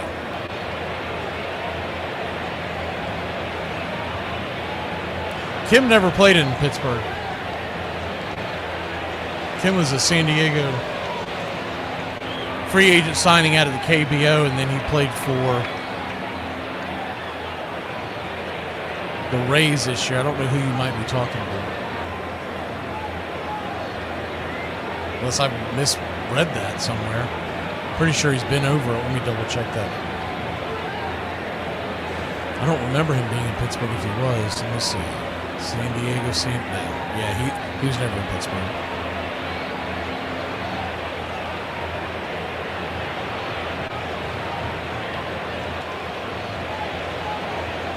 Pitch on the way. You're going to throw it down to second base, and it looks like they got him. Good throw down to second. Kim got caught with his hand in the cookie jar. Carson Kelly guns him down. 2 down. What confused me is I thought maybe you were mixing. So what I remembered was not only was Kim in San Diego, but the pitcher on the mound, Jamison Tyon, he got his start in Pittsburgh. And so I thought it was a jumbled up of the two or something. I didn't know what you were talking about. The 0-1. Chops it foul. It's 0-2. Tyon, I think a lot of people forgot after Pittsburgh, he went to the Yankees and then signed by the Cubs. And when he's healthy and he's right, he's a pretty good starting pitcher. He's just battled some injuries over the years. The 0-2. Misses high 1-2. So the tying run erased. Now it stands at home plate. One swing could make this a 2-2 ball game. The 1-2. Swing, chops it over the mound. Dansby has it. Easy 6-3 put out, and that'll end the inning. So we got a base hit, but it was erased by the great throw by Kelly. We'll be back in a flash here on Braves Country. So you've gone insane. That's fun. Name an animal with 3 letters in its name. Dog. Dog. Cat. Bat. Rat. Ape. Fly. Bee. Pig. Hog. Hen. Eel. Ant. Frog. Unbelievable. So I heard these two people talking, and this guy said, Becky, I was on my walk this morning, and I got bit by a Rottweiler. And she said, oh, my God, imagine if that would have been a small child. And he said, for sakes, Becky, I could have fought off a small child. I should have gone to law school or high school. Man, we just watched it go down up here in a drug bust, and it was crazy. It reminded me back of my days of dealing drugs. There's 3 things you don't do. 1, you don't sell drugs near a state line. That's just common sense. Number 2, you never sell drugs to a guy that's got all his teeth. And number 3, you don't sell drugs, y'all. John Montgomery Ward's brotherhood was crushed, and the reserve clause remained firmly in place. The players were even more powerless than they had been before. Albert Goodwill Spaulding's National League swallowed up both its rivals, and now, swollen to 12 teams, held a monopoly on Major League Baseball. The Players' League is deader than the proverbial doornail. When the spring comes and the grass is green upon the last resting place of anarchy, the national agreement will rise again in all its weight and restore to America, in all its purity, its national pastime, the great game of baseball. Albert Goodwill Spaulding.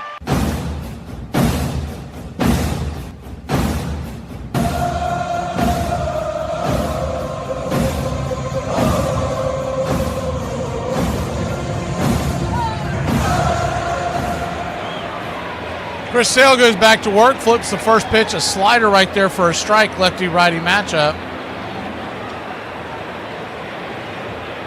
It's 0-1. The 0-1. Kicks and fires. Right there on the outer edge, 0-2. So an 0-2 count. Might have been a friendly.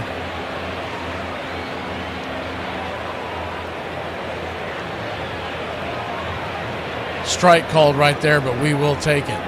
The 0-2. Misses high, 1-2.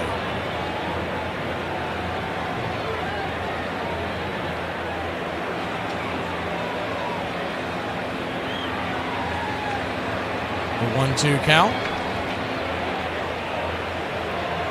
Swing, slices it back, foul, will do it again. See the confusion, for people who aren't fully aware of what's going on with Kim.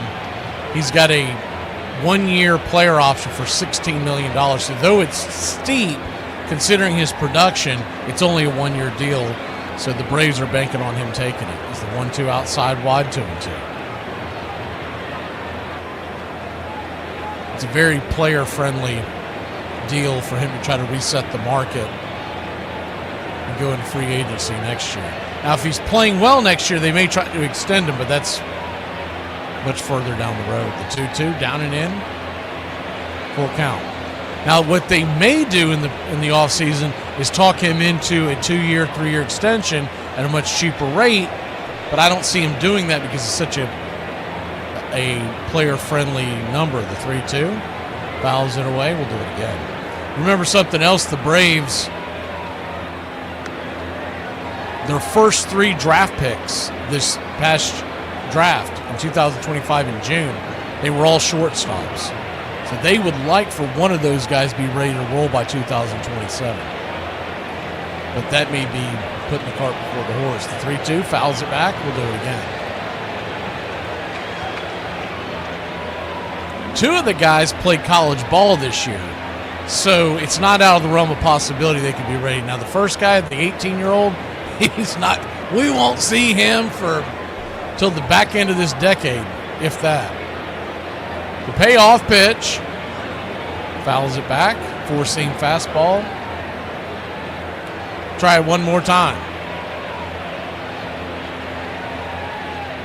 But assuming he picks that up, then you can start looking at relief pitching and probably one veteran that they would like to pick up so they can guarantee that they have a little more depth in the starting rotation. The 3-2.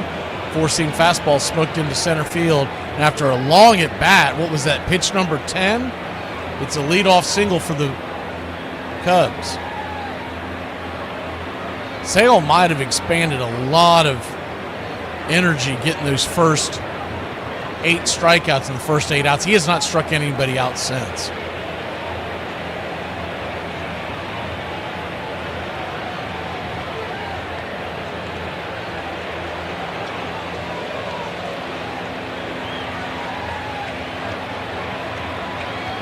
One on, nobody out. Sale steps off the bump. Chase the runner back.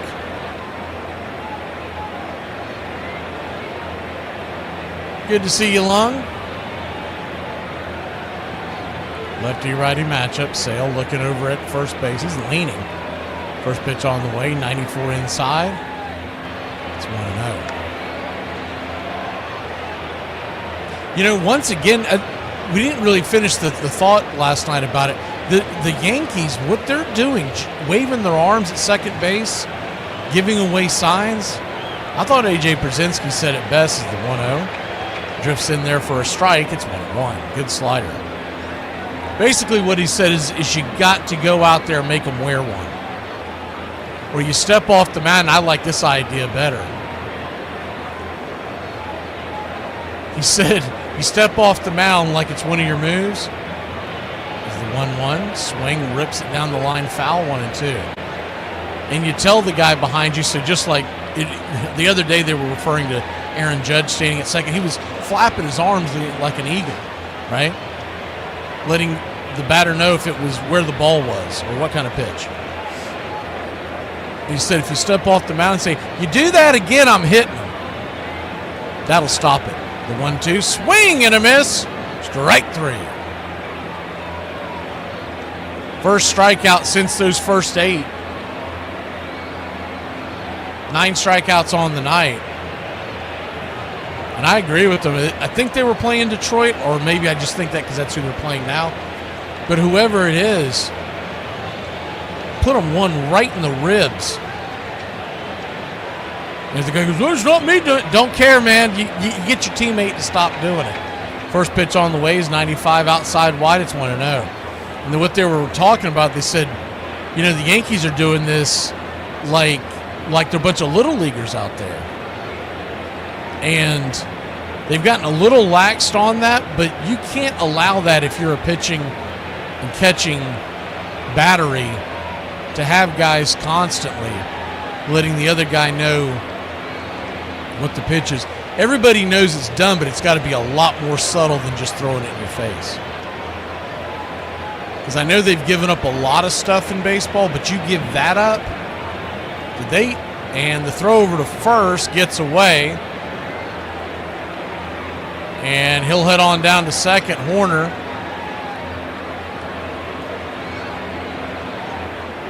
He had him picked off,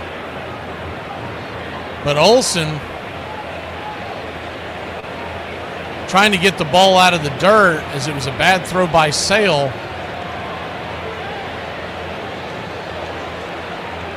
So runner at second, the ball ends up going out of bounds. The first pitch on the way is a slider down and in. It's 1-0. And he steals third. I mean, at some point, you got to figure this out with Drake Baldwin because they're clowning this kid. They're basically saying, you are not a major league catcher. We're going to run on you every single chance we get. Infield now has to come in. The 2-0 to Suzuki. Right there at the knees. Should be a strike. They checked for it. Shouldn't have had to check for it. It hit the zone. It's 2-1. He offered at it as well. Home plate umpire Scott Berry's missing a great game behind the plate. 1-2. Swing lifts it into right field. And if it stays fair, it does. Acuna makes the catch. You probably should have let that ball fall, and it'll make it 3-1. Honest engine, he should have let that ball fall. I think it would have went foul. If it goes foul, I have to double check that again. That was really, really close.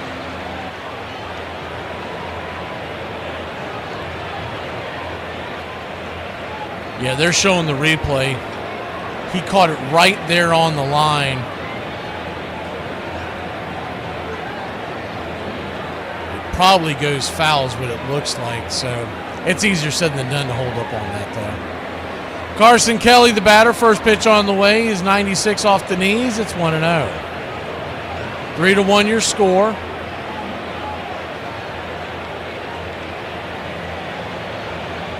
Basically, what teams are taking advantage of is that is 1-0, fouls away 1-1.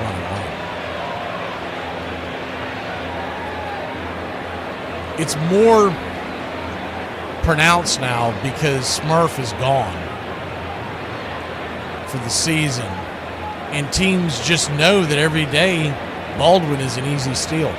1-1, outside wide 2-1. And we noticed it before.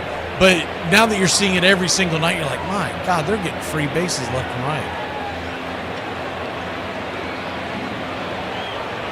So the 2-1 count. Murph is a much better defensive catcher, but offensively, nothing. Four-seam fastballs right there on the inside track, 2-2. What you got to do is go find somebody.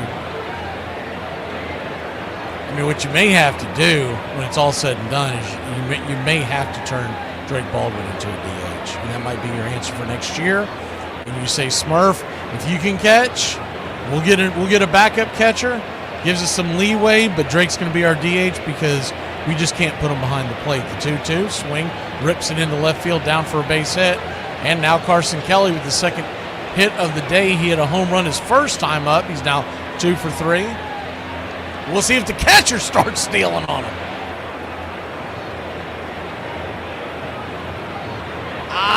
Probably not, Mark. I see your question.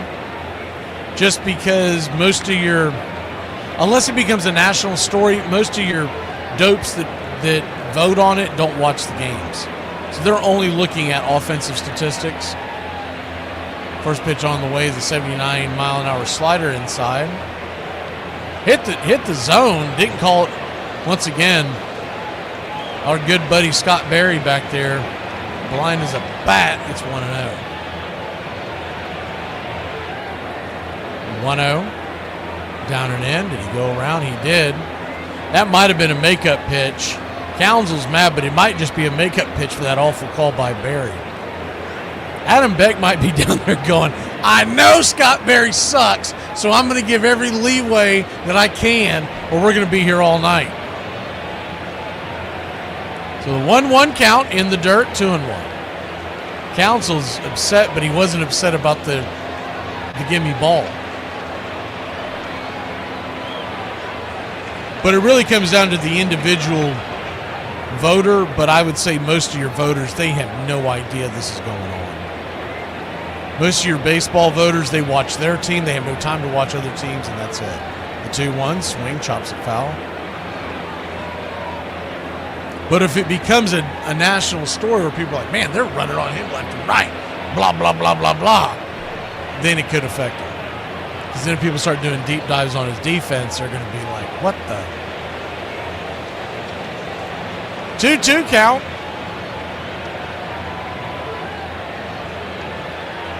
I think what helps him, swing, fouls it away. I think what really helps him is that his main competitor is a pitcher, and people tend to want to vote for offensive stats over pitching stats unless they're just lights out. And he's been really good, but I wouldn't call him lights out. Dane Dunning is warming up in the bullpen. That's not good for anybody. I believe that was him.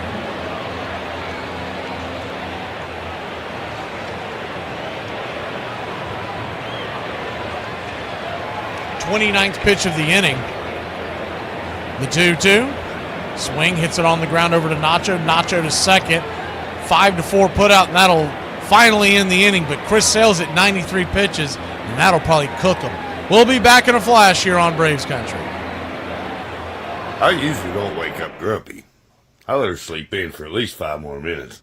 Your totals were 120 yards in 19 carries. Benny Malone, 24 yards in 12 carries. But what's your high? Do you keep track of how many carries you have in a game? Well, my high will probably come in about another hour after the ball game.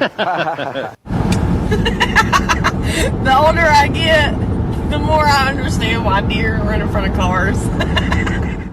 Want to take a nap or you come and lay down with me? Yeah. Come on. It's just for a nap. Oh, never mind. Hey, Braves Country, I'm Mac McGee.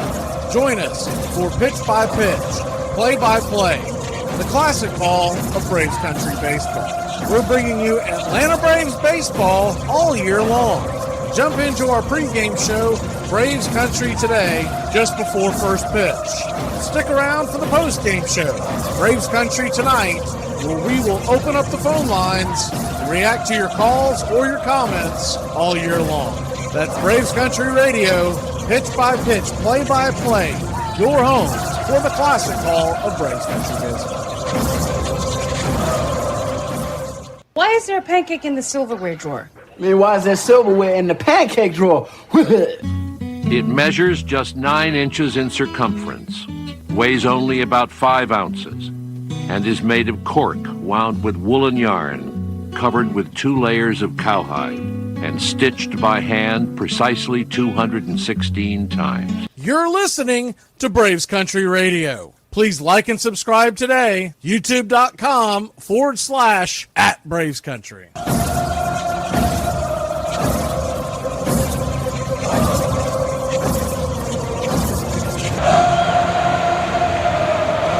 Let's get some runs. Ozuna, who's 1 for 1, takes the first pitch. 90 miles an hour up top for a strike. It's 0-1.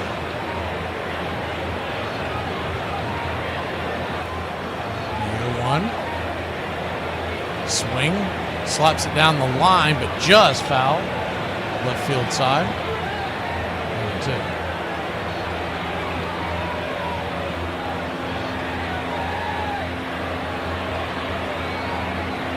Chris Sale at 93 pitches. I'd say that he's probably done after that long inning. He looks mad about it, but it's hard to put him back out there. The 0-2 swing lifts it into left center field. Get down, get down. It is off the wall. That's going to get down where the green grass grows. Ozuna rounds first, heading to second base, and the Big Zoo has a leadoff double, baby. So they lost today, but has anybody paid attention to the fact that the San Francisco Giants have gotten scorching hot? They are 2.5 games back of the Mets going into tonight. I think they 16 of their last 13 of the last 16. They've won something in that neighborhood. That might be something fun to watch down the stretch. First pitch on the way, lifts it high into right center field, not very deep. Lazy fly ball, 1 down.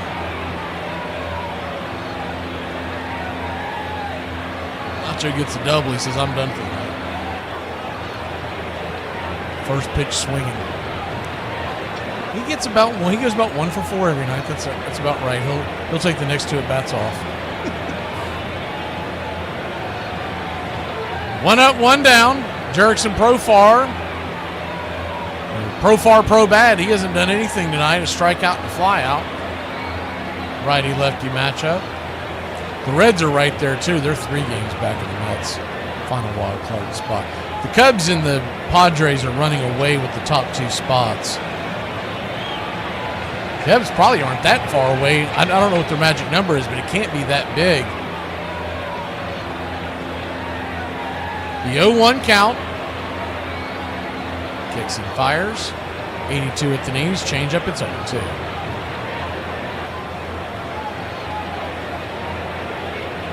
And the Phillies, by the way, I just saw this. That my screen froze a little while back, so I took it off. Phillies have jumped out to an 8-1 lead over the Mets, so they'll jump back to 2 games behind the Mets. The 0-2 misses outside wide, 1-2.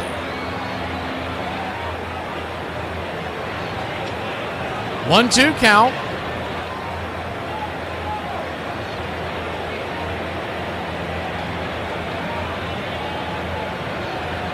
Pitch on the way. In the dirt. 2-2.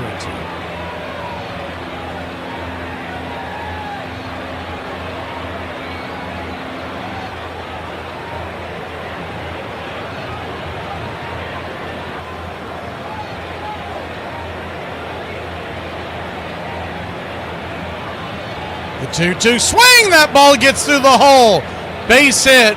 We'll go station to station because, well, Ozuna's less athletic than anybody else in the chat right now. But we got runners on the corners. Well, the Jets have to get him a walker. They're running out of you. Good hard hit. It's smart. It's a tying smart run goes to line, and a first smart base. crowd will appreciate And it. the go-ahead They're run coming down for some bonehead mass audience. in the name of Matt Olson is coming to the plate. That's it. Tie on. He gone. Probably with the left-hander coming out of the pen, I would assume. We'll be back in a flash here on Braves Country. On this date in 1914, the Boston Braves suspend shortstop Johnny Evers for 3 days after he swears at umpire Mal Eason. The Boston captain, previously banned by the league on several other occasions this season, claims he was talking to the ball, not the umpire. On this date in 1964, with his office responsible for all the costs for teams not making it to the postseason, baseball commissioner Ford Frick authorizes the Phillies, Yankees, the White Sox, and Orioles to print tickets for the World Series. Due to a historic late-season collapse by Philadelphia, the surging Cardinals passed the Phillies for the NL pennant on the last day of the season and will play the Bronx Bombers in the Fall Classic. And on this date in 1969 at Shea Stadium, the Amazing Mets move into first place for the first time in franchise history. With their doubleheader sweep of the Montreal Expos, a 3-2 win in the opener and a 7-1 victory in the nightcap, New York takes a one-game lead when the Phillies beat the Cubs 6-2. And that's your Braves Country Radio on this date in baseball history. Find us on YouTube and Facebook today.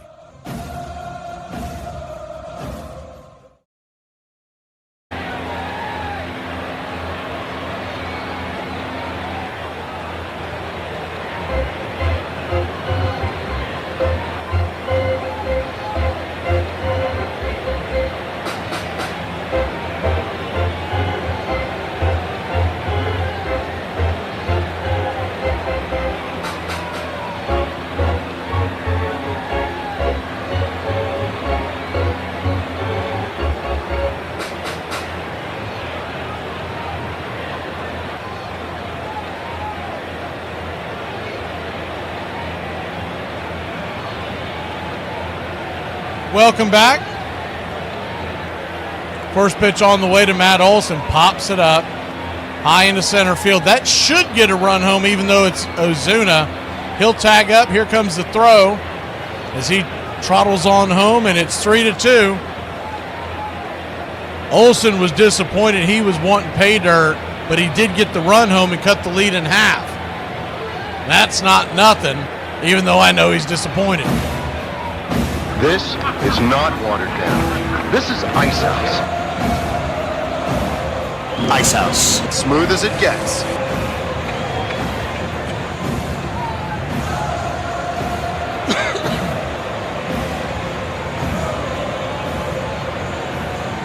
First pitch on the way. Ronald Acuna Jr. is right there for a strike. It's 0-1. Runner at first, 2 outs. The throw came back to second base, so Profar had no chance. We're going to flip it over to first real quick. Now, Carson Kelly is a good catcher. You can't just steal on him just because you want to. Kim found that out the hard way. Lefty-righty matchup. Rogers brings it. Sweeper. Swing and a miss by Acuna. It's 0-2. 0-2 count. Braves trail by 1, but they've cut the lead in half. They led 1-0 and then down 3-1 coming into this inning. The 0-2. Check swing, peppers it towards the first base dugout. We'll do it again.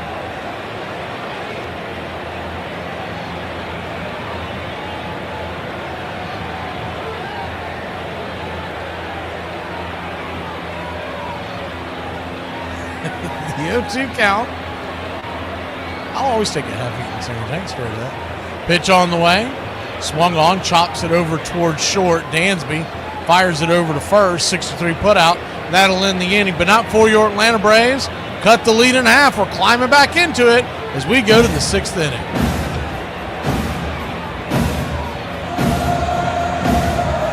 Hey, y'all, if you're looking for a wife, go check Tinder, man. You wouldn't believe it. In fact, my neighbor's wife was on there. My boss's wife was on there. Hell, my preacher's wife was on there. 20 minutes later, I even found my wife on there. That's the place to look for a wife, y'all. If y'all see anybody over the age of 30 out past 9 p.m., just know that they 100% took a nap earlier that day. We're going inside them. We're going outside them. Inside them and outside them. And we're not going to pass. We're going to get them on a run. We're going to go, go, go, go. Join the country club today. You'll have access to badges, one-of-a-kind emojis to display your Braves pride throughout the ball game. Help support Braves Country Radio. Join the country club today.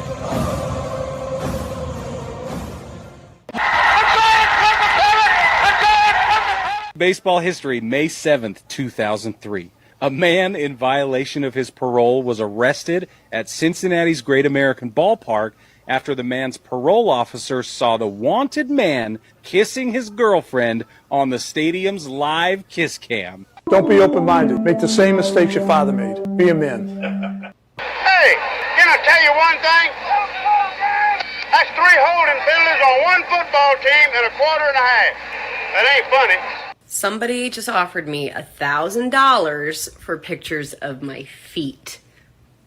And I was like, do you want wallets or like an 8x10, black and white? What do you need? So what do you want to do now? Want to get drunk? Yeah. There's something very American about being a poor loser, refusing to shake the other fellow's hand. He says he's a scoundrel. He always was a scoundrel, and he's even more than a scoundrel now that he's beat me. And there's something likable about that in people. It's bad sportsmanship, though.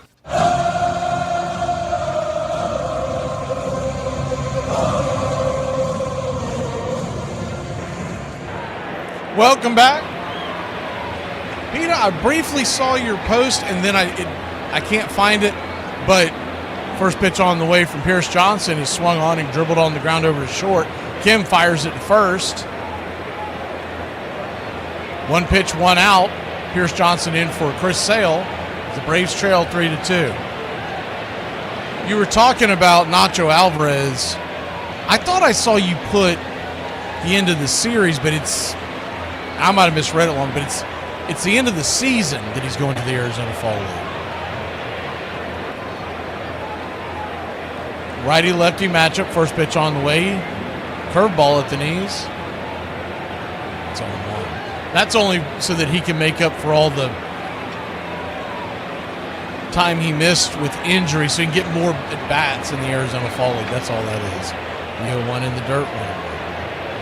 That's typically about another month. For folks who haven't checked out the Arizona Fall League, they play till right towards like the end of November, I believe. The 1-1. Swing and a miss. It's 1-2. 1-2 count. And then you've got the Caribbean series that starts in December. But none of that stuff is regularly broadcasted, so that's why I've never called it, because you can't bank on it being on. They just kind of show up and pop up. The 1-2 in the dirt. 2-2. 2-2 count. Because we were going to look at bringing you games that Acuna was in last winter, and you could never bank on that it was going to be on. It was just kind of like you flipped on and we'll see if they got it or not, so we just gave up on it. The 2-2 brings it. Swing! That ball smoked over to second base, and it is going to eat up Ozzie Albies. bounces over his glove, an atom ball. He could not handle 102 miles an hour. And Ozzie was just trying to make a business decision there. That ball about got him in the head.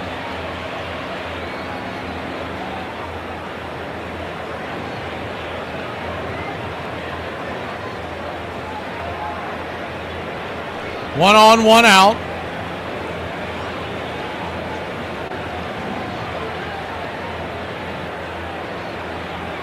Castro, the batter. First pitch on the way is outside wide. Curveball. It's 1-0. If they ever did anything like that, I would definitely do a few during the. I wouldn't do many of them because a lot of people aren't going to care about it, but I think the diehards would watch it. 1-0.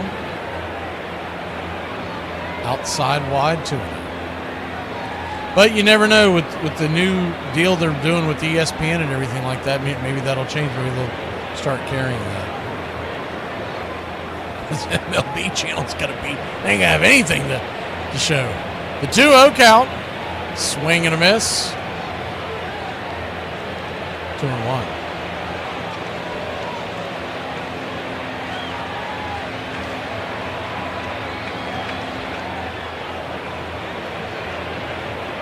No, I seriously doubt it, John. I mean, he may, but if he does, it'll be DHing. They're going to flip it over to first real quick to keep the runner close by. The Braves lead by a run.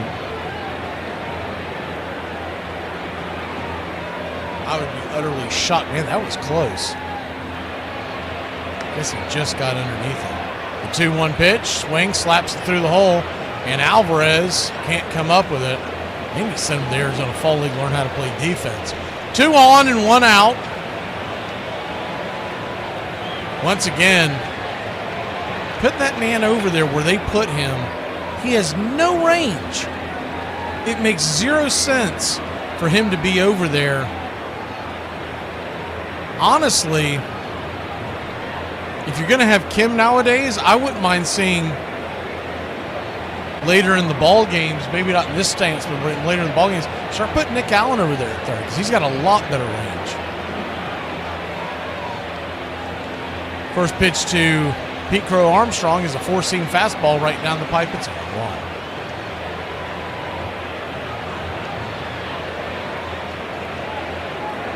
The 0-1.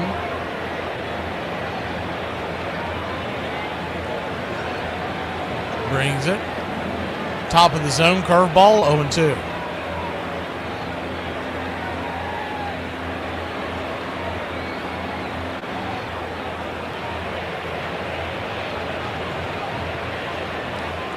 Count, double play gets you out of this, but PCA can fly.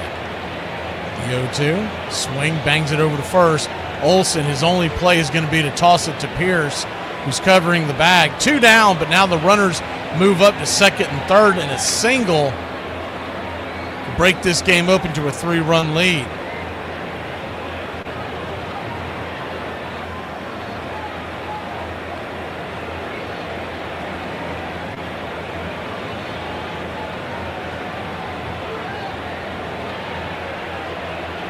So second and third and 2 outs.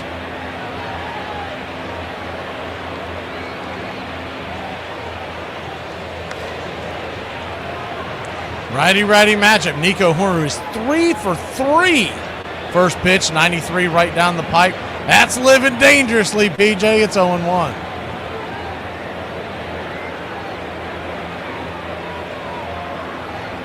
The 0-1.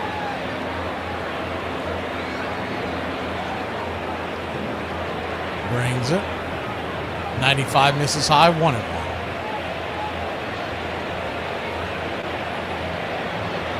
Reds are in San Diego taking on the Padres tonight. It's Abbott on the mound for Cincinnati. As Braves country continues to pull for the Reds and the Giants to keep winning, put pressure on the Mets. 1-1 count. Swing, pops it up. Will stay in play. It will not. Bending past the first base dugout. 1-2.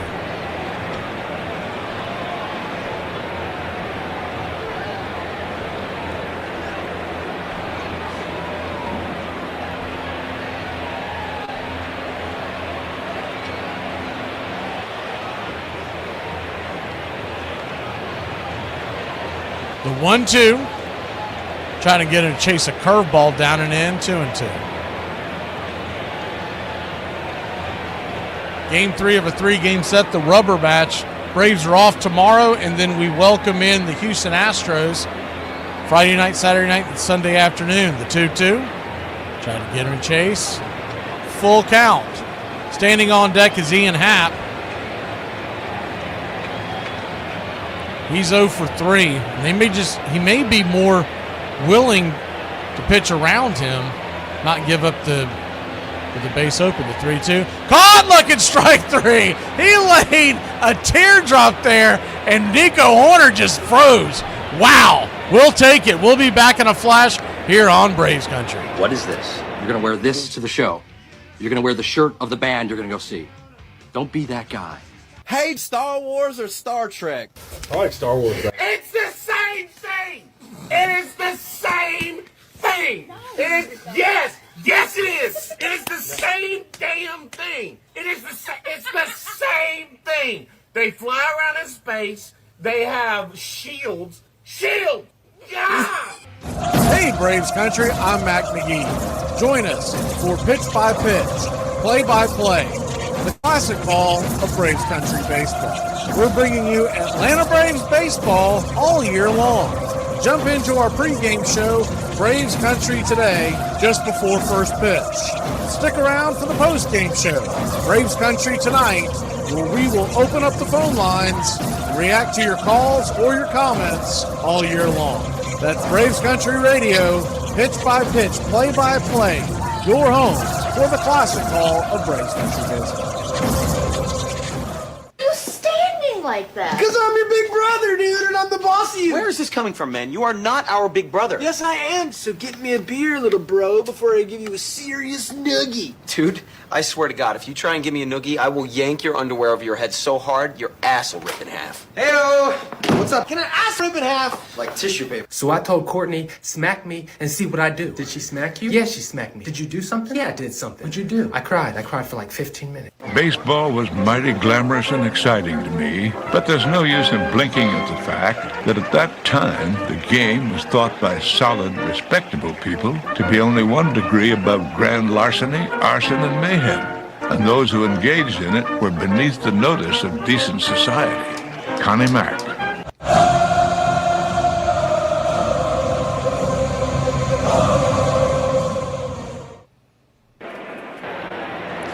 Welcome back. First pitch on the way. Lefty-lefty matchup. Drake Baldwin, the batter. He'll take a pitch off the plate for a ball. It's 1-0. 1-0. Kicks and fires. Sweeper up top. 1-1.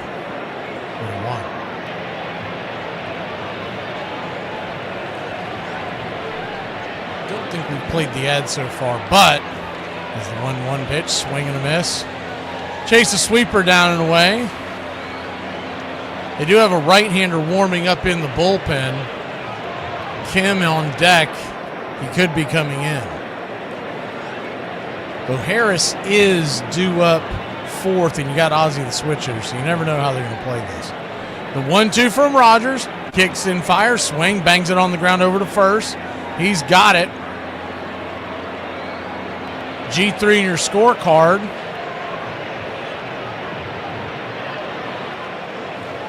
Santana. One away, and that is going to do it. Council's going to go out there and get him. So that's it. We'll be back here in a flash. Your Atlanta Braves trailing by 1. We're in the 6th inning. Let's get it.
finally here, and the players hit the field. Hey, howdy, hi, Braves Country Radio. The Armchair Quarterbacks are back for the Monday edition beginning September 29th. We'll be reacting to the world of football from the weekend and getting you set for the week ahead. We'll also be talking Major League Baseball all October long, switching gears to the MLB free agent trade hot stove season that begins when the World Series comes to its conclusion. It's the Armchair Quarterback Radio Show, Monday mornings, 9 a.m., right here on Braves Country Radio. Welcome back.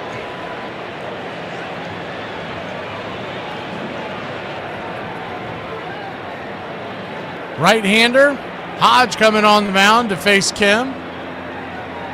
First pitch swinging, 96-mile-an-hour fastball, fouls it back. It's 0-1. Braves trailing by one swing. Porter Hodge with a 6.18 ERA, 31 strikeouts, 15 walks. The 0-1, 97 right down the pipe. It's 0-2.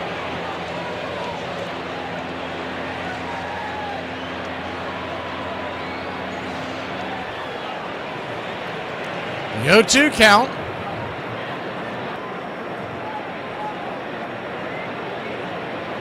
Brings it. Swing, chops it foul. Do it one more time. It's time for Who Yam I? Yam what I am. That's all what I am. It's time for Who Yam I? Those of y'all listening on external radio, call your individual radio stations. The 0-2 caught looking strike three. Got to swing the bat, Cam. Good night, Irene. Fastball right down the pipe, and he just took it. I have a WAR of over 35 and over 250 home runs in my career. My batting average is north of 270. As the first pitch on the way is a four-seam fastball. It's 0-1. I had 1,000 RBIs and over 30 stolen bases. And my OPS was over 800 for my career.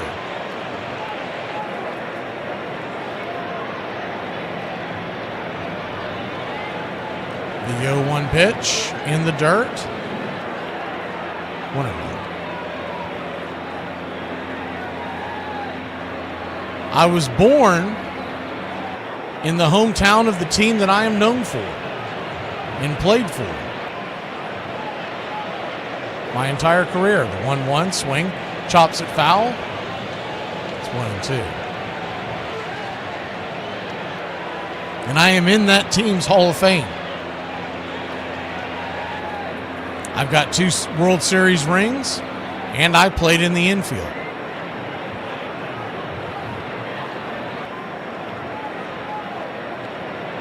The 1-2 count, outside wide 2-2. Atlanta Braves fans are no fan of mine. The 2-2 count, righty-lefty matchup, pitch on the way, in the dirt. Did he go around? They check down the line, and C.B. Buckner says that he went, and that'll end the inning.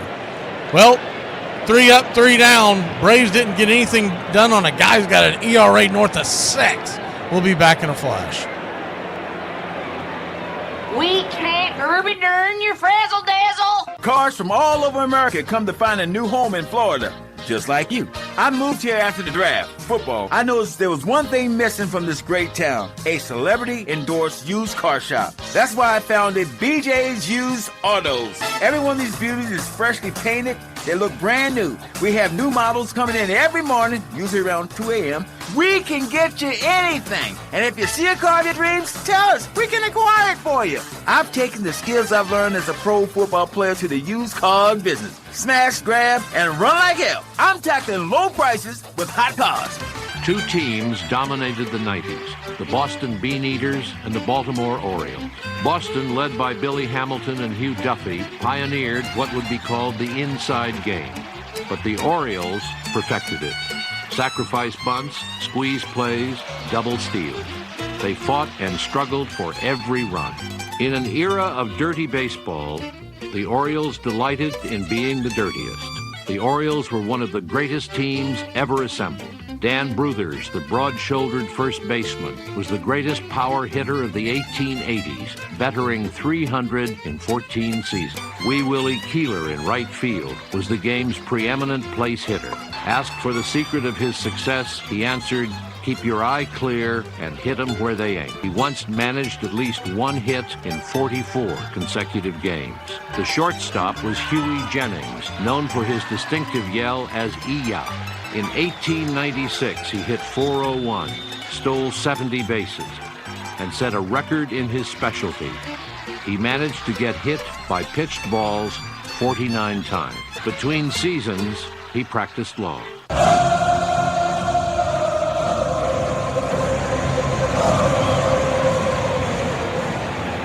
You're not too far off in the era, Peter. You can make the argument that essentially they overlapped. Tyler Kinley comes on, righty-lefty matchup, first pitch on the way, 95-mile-an-hour fastball, says it down the line, it's 0-1. Braves trail 3-2, Kinley trying to keep it right there. There's one big clue that I'm going to give here at the end and nobody gets it, but I'm going to hold that off for a second. Once again, I am an infielder. Is the 0-1 in the dirt?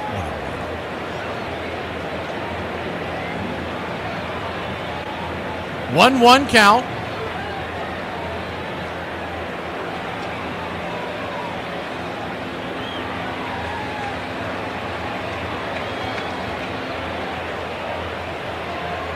Kicks and fires. Swing and a miss. 1-2. Mark says David Wright. David Wright won the World Series. Who did he win the World Series with?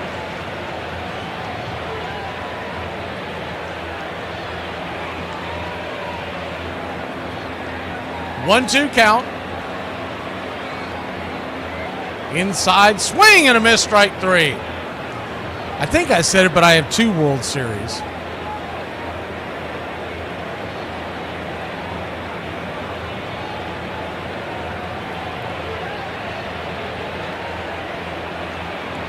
See if there's anything else before the big. Once I give you the big clue, everybody, well, most Braves fans are going to remember.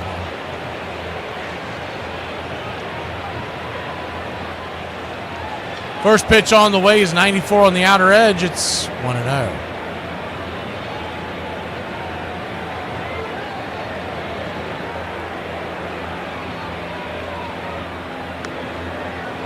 My father died of Lou Gehrig's disease, which I did not know this. The 1-0, outside wide, 2.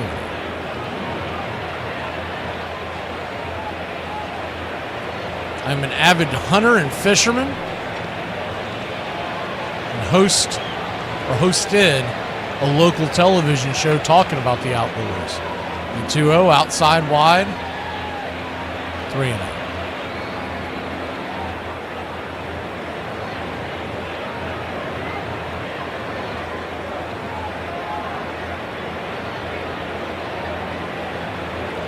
Count.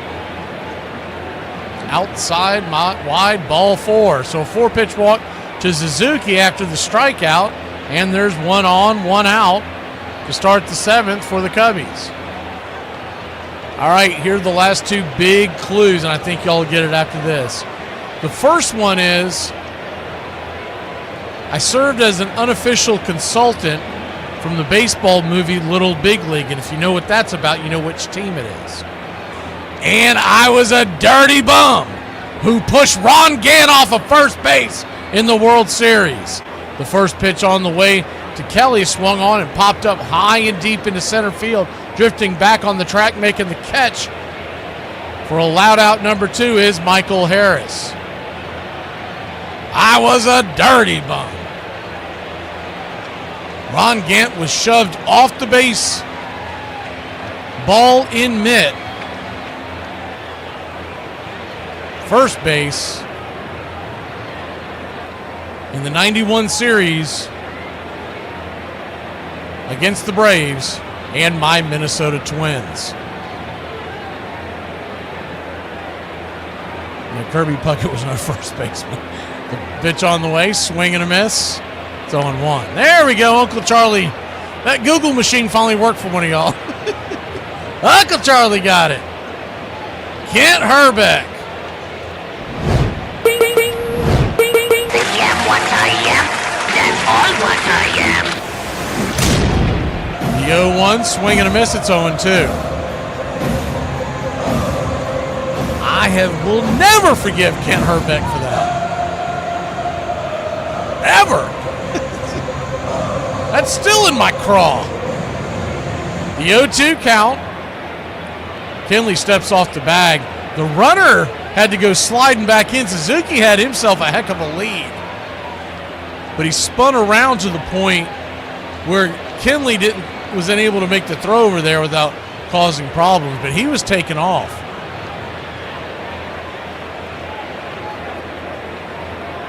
The 0-2 in the dirt, 1-2. Yeah, it's the same thing, Charlie. What are you doing, splitting hairs over there? Pulled, pushed them off. They blew the call. Charlie's over there putting his finger to the center of his glass. Going, technically, the 1-2 count in the dirt, 2-2.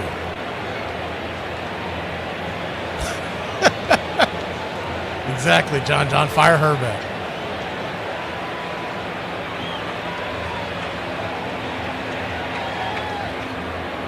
You did that in capital letters. I think Doth protests too much. That's like the person who jumps up in the middle of the thing and goes, I didn't fart. Wait, what? I feel like, where'd that come from? Don't worry, you'll find out. The 2-2, they're going to flip it over to first real quick. So that's his last move. Even though he didn't throw it to first, when he stepped off and chased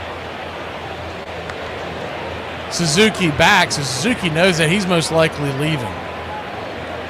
The 2-2 count, runner goes. Swing, hits it on the ground over to first, and Olsen is right there. Steps it on the pillow, and that'll end the inning. We'll go to the bottom of the 7th here in Braves country. Get up and stretch, baby. All right. I can't see you. Let me hear you. All right.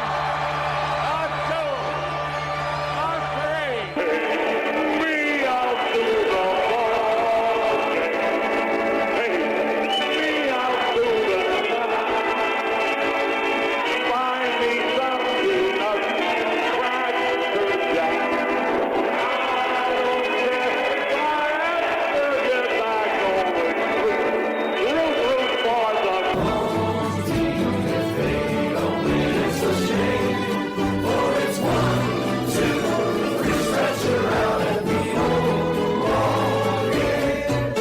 3. Me out to the ball game. Me out to the find me something up crack the jack.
Welcome back. First pitch on the way. So congratulations to Uncle Charlie. Folks in Radio Land got it prior to that, but I always wait until my folks see it until I give away the 0-1 outside wide 1-1. Someone called one of the radio stations and called him back, said, I already got it. What is he doing? You're not the only radio station that can hear this. The 1-1 inside 2-1. But I think the name was Janine. I think they said Iowa, but I might have the state wrong. The 2-1 count. Lefty-lefty matchup. Caleb Thielbar to face Harris. The pitch on the way. Pops it up. He's back to doing that again. F6 in your scorecard went away. So as much as they wanted to pat Chipper Jones and Tim Hyer on the back because he was getting hits for 2 weeks, something's got to be fixed with him long term because he's doing that winding, looping swing. And when he does it, it's just nothing but pop-ups and dribbles. There for about 2.5 weeks, he had that level swing through the zone, and he was ripping it. It was fun to watch. First pitch on the way down into Ozuna, it's 1-0. And you don't expect him to be that hot that long. I get that. They got to fix him in the offseason. Tell you someone they don't have to fix is Marcell Ozuna. He's gone. The 1-0. Inside 2-0. 2-0 count. Mark, did you see the post-game interview of your boy, the head coach of Miami? And he was all down in the dumps as the 2-0. Swing and a miss. Curveball 2-1. It was pitiful, and everybody's dragging. And I'm laughing because I'm like, about a year or so ago, you all were over there bootlicking him because you thought he was a genius. The 2-1, swing and a miss, 2-2. And when he would do all these weird and oddball things in interviews, everyone thought, well, it was quirky and it was cute. And now everyone thinks he's an idiot. It's that same theory that everybody has that when you're rich, really rich, and you do weird stuff, it's acceptable because you're unique and you're thinking out of the box. But if you're poor and doing it, well, you're simply crazy. The 2-2 count, fouls it back. He was winning games and the offense was looking good. And I guess there's a whole thing with your boy Tyreek wanting out again. The 2-2 count. Swing, chops it over to first. Deep in the hole. Here's the throw, but Ozuna, we need a designated runner, not a designated hitter. When Ozuna hits the ball, have someone else run for him. Well, yeah, I know that, Mark. I mean, that everybody knew that from the jump, but that wasn't a problem when he was cool and winning ball games. Is that going to be it? No, they're just going out there to talk to him real quick.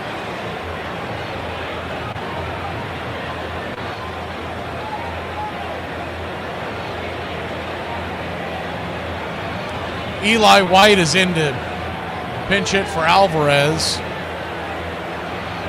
Now, what will be interesting is do they leave Eli in to play somewhere? Because they have a lot of options if they do that, or do they?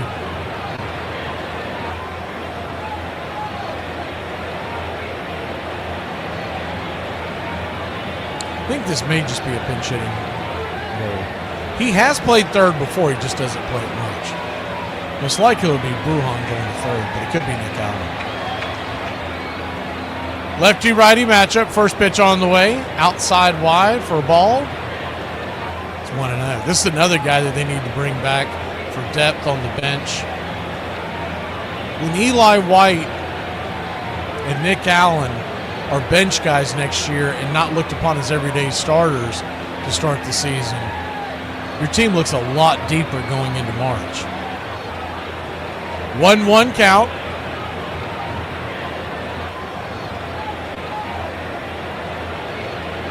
Swing, fouls it back. Behind home plate, under the legs of Kelly. It's 1-2. I'd say a little bit has to do with that. You and Mark will talk about it tomorrow, but I've got my own theory on him because the 1-2 count in the dirt, 2-2. Armchair Quarterback Show comes on 9 a.m. tomorrow. We talk the NFL on Thursdays, college football on Fridays, and this week the Braves Country Today will be 10 a.m. going into the Astros series. The 2-2 inside, 3-2. 3-2 count.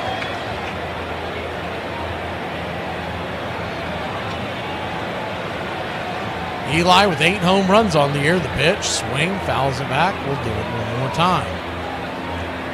If we can't get on here, we will have the top of the order for the 8th inning. And speaking of the 8th inning, everybody, favorite song plays next. Yeah, go Vols, Richard. 3-2, swing, fouls it back. As my buddy would say with the teams, because that's my side grow. I've always liked the Vols, so I didn't grow up there, but I lived up there for quite a bit, and I've got a lot of good friends. I don't hate Georgia, though.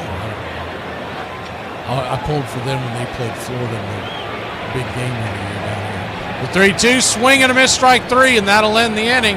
Well, here we go. 8th inning, and we know that's magic time here in Braves country. 106 miles to Chicago. We've got a full tank of gas, half a pack of cigarettes. It's dark, and we're wearing sunglasses. Hit it. It's happy hour. When wins become losses And losses become wins. You guys going to happy hour? Yeah? Yeah, I'll come for a couple. Just a couple, though. Not like last time. When buying a beer, don't make this mistake. Buying only one beer can cause a misalignment in your spine due to the uneven weight distribution. This can cause unnecessary back pain and potential spine issues. To prevent this, carry 2 beers, ensuring your body is balanced and proper health maintained. Okay.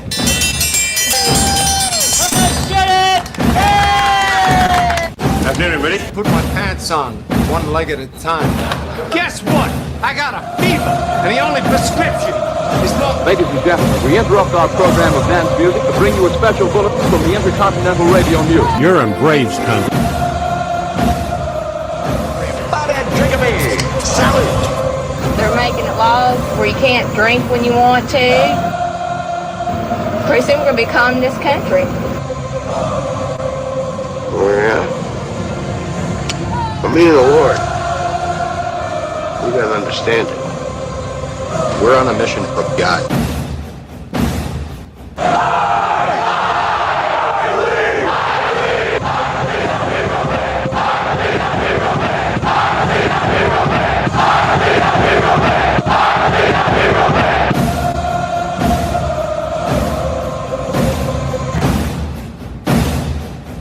If you want to stop me, you're gonna have to kill me!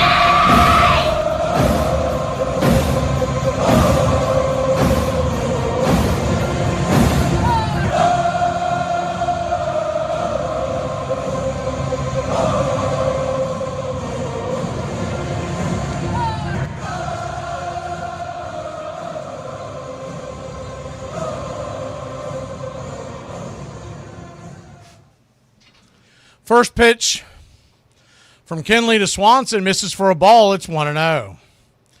Righty-righty matchup. The 1-0. Slider outside wide. 2-0. Dansby Swanson 1 for 3 on the day.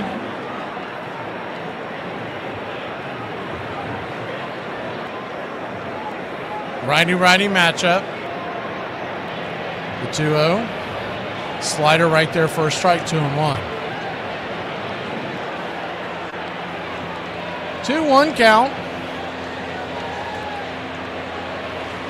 Well, I know we played it earlier for Debbie, but my wife has come home and she's got Cookie, and they're gonna do something with this birthday thing. So she wants Cookie to hear it. So you're getting it a second time.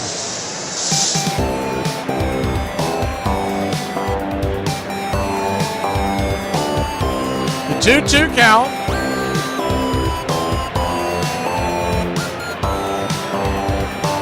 Brings it.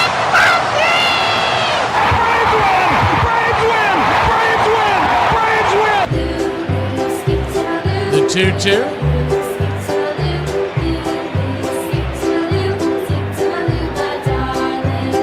Happy birthday.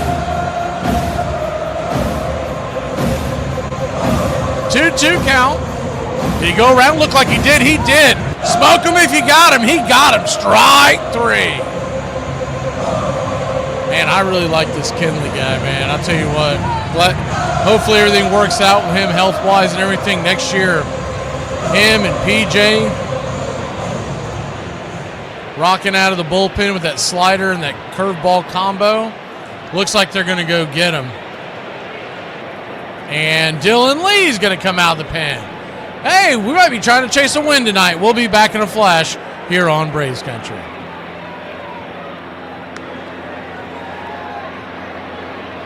Okay, everybody, I'm on day 6.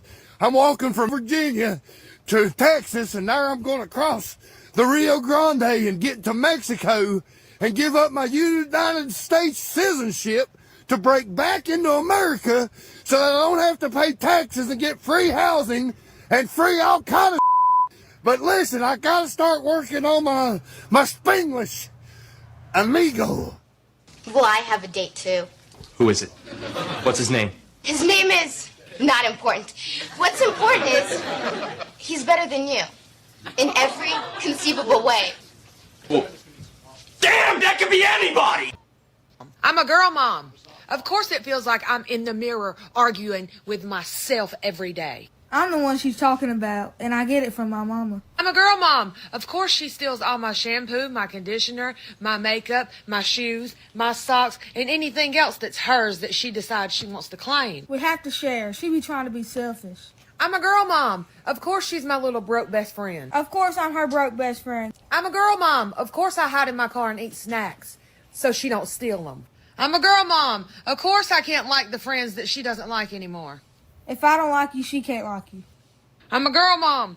Of course there's other teenage girls here every weekend that also call me mom. They call her mama because she's the best mama. The famous Baltimore chop.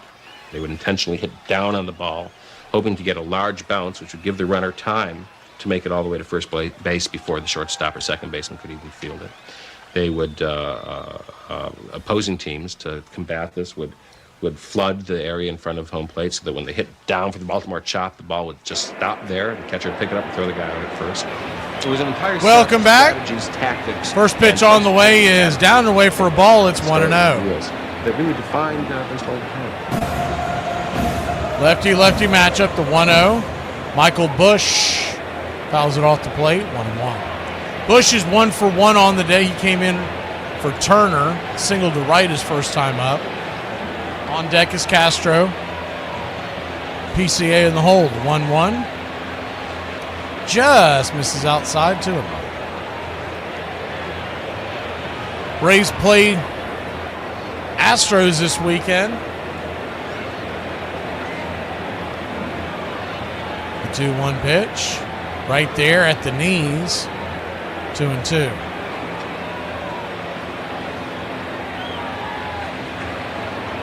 Be interesting to see where they go with the rotation this weekend. Waldrop should pitch Friday night, and I would think we'll see Elder, but the question is who throws the third game? The 2-2?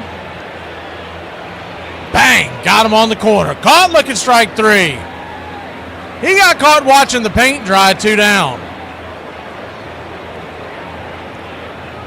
Smacking the black with 95, about letter high. And we're 1 out away from getting out of the jam. Due up for the Braves in the bottom of the 8th inning. It's the top of the order. Brujan did come on to play third, by the way. I think I failed to mention that. First pitch is down and in for a ball. It's 1-0. It'll be Profar, Olsen, Acuna to face in the 8th inning if anybody gets on, Baldwin and then Kim. 1-0. In the dirt. 2-0. Still on the bench to pinch hit. If you're wondering, you got Sandy Leone, Nick Allen,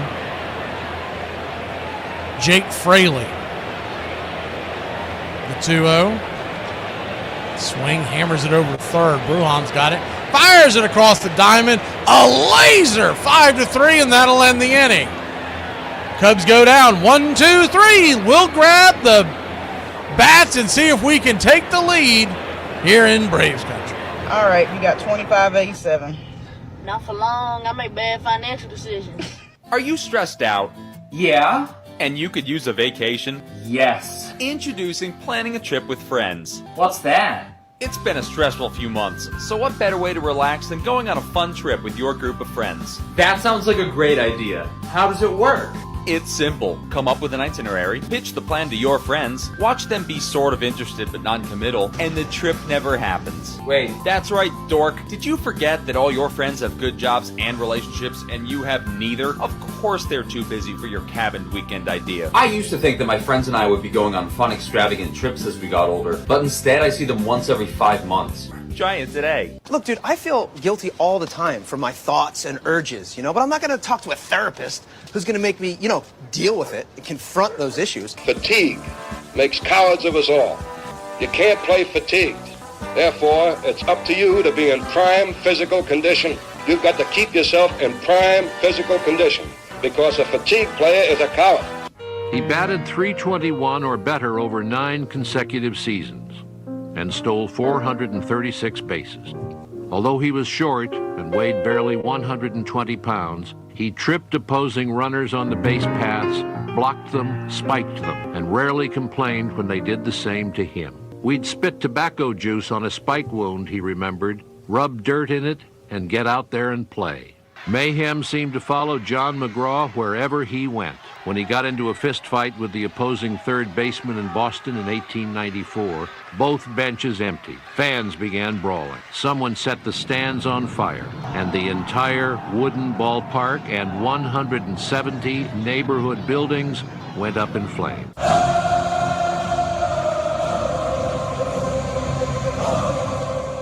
First pitch from Keller to Profar to start off the inning. Right down the pipe for a strike. It's 0-1. Brad Keller with the 2.17 ERA pulls the string on the changeup. It's 0-2.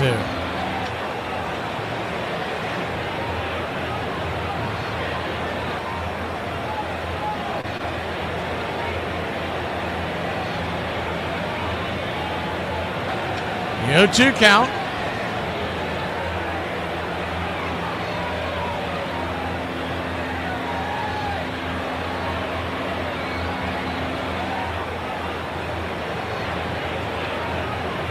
Pitch on the way, pops it up down the line.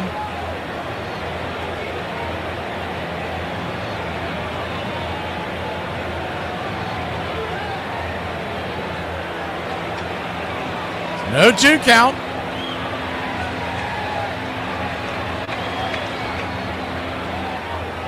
Brings it, swing, chops it, just got a piece of it. We'll do it again.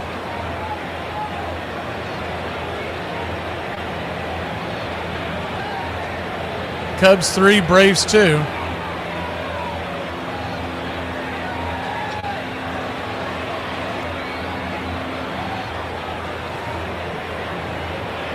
0-2 on the way.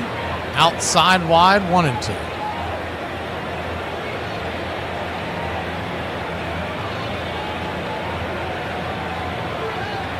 Astros lead the Blue Jays. We'll see them Friday night. 3-2 in the ninth. The 1-2 pitch, swing and a miss, strike 3. Chase the changeup in the dirt. Nasty pitch, one away. You're wondering, he is the brother of Mitch Keller.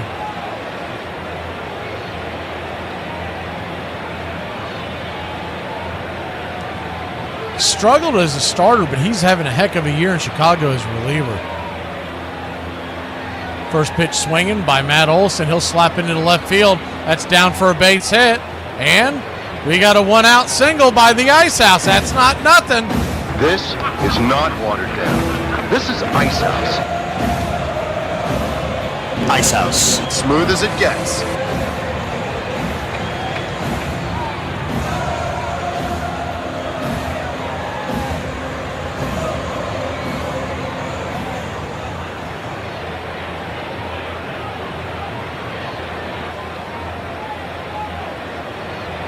First pitch on the way to Ronald Acuna Jr.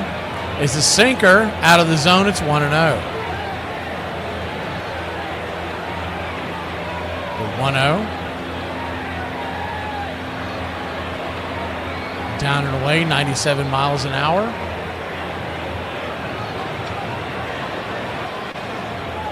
2-0. Warming up in the pen is Iglesias, the 2-0 pitch. Swing and a miss. 2-1. So we may see him regardless if we score or not. I don't see anybody else warming up in the pen. The 2-1 count. Swing, pulls the string, 2-2. And with the off day tomorrow and really haven't used Iglesias a lot, why not go ahead and run him out there?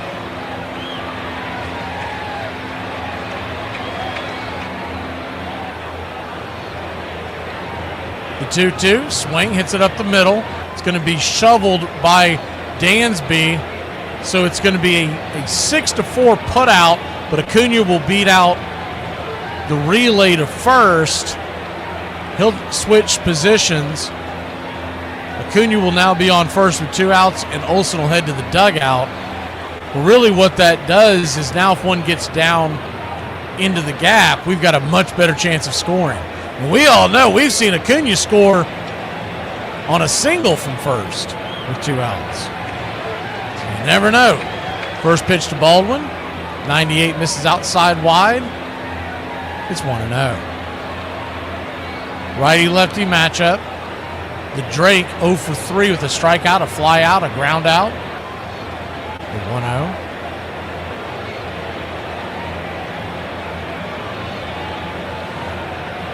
Brings it. Swing, slaps it back foul. 1-1. Philly 11, New York Mets 3 in the top of the 9th. So they should extend their lead in the division, and the Mets grow just a little closer to everybody in the pack. If the Reds can win, it gets really interesting. The 1-1 down and into him.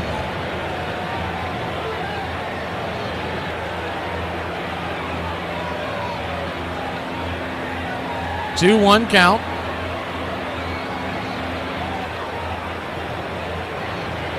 Kicks and fires. Swing, hits it up the middle. Backhanded by Horner, flips it to Dansby. 4-6, and that'll end the inning. Hard hit ball, but right into the teeth of the defense. We'll be back in a flash here on Braves Country. Eyeglasses coming into the game. So we pull up our canoe, and there are like 400 Indians with arrows aimed right at us. I'm starting to freak a little. Actually, it was probably closer to 300. Okay, thanks, Clark. So I say, we come in peace. Well, no offense, but it was actually Sacagawea who said that. Right. Well, luckily we brought plenty of beaver furs. Pelts. Do you want to tell the story, Clark? Here is the time that Babe Ruth fought the wall, and the wall won. July 5th, 1924. In Ruth's first at bat, he slapped a double to right field that moved leadoff hitter Whitey Witt to third. In the fourth, with 2 outs and a runner on third base, Senators first baseman Joe Judge connected on a pitch that went down the right field line. Seeing this, Ruth sprinted to the left, hoping to end the Senators' scoring opportunity. As the ball dropped foul into the crowd, bam! Ruth ran full force into the wall and dropped unconscious to the grass. Immediately, both the Yankees trainer and uniformed police hurried to the Babe's aid. At first, they thought he had hit his chin on the concrete, but they soon discovered that he had been knocked out by a jolt in the solar plexus. He also hurt his left leg at the hip. Ruth would eventually come to after 5 long minutes. Aside from the noticeable limp, you would never know he was hurt. In his next at-bat, in the top of the 6th, he would double off the center field wall. Ruth would finish 3 for 3, and the Yankees would go on to win the first game 2-0. After the final out of the second game, Ruth was diagnosed with a bruised pelvic bone. Despite the news, he wouldn't miss any time, and he would go 3 for 4 and belt his 22nd home run of the season the very next day. Ruth's Far Eastern tour was a triumph. When he got back, he learned that the Yankees, team that he had built, had decided to dispense with his services and had no intention of making him a manager. He turned down an offer to run their best farm team as beneath his dignity. Instead, he joined the worst club in the National League, the Boston Braves, lured by a vague promise of becoming manager the following season. The Braves never really meant to give him the manager's job. The main hope was that his mere presence would boost receipts.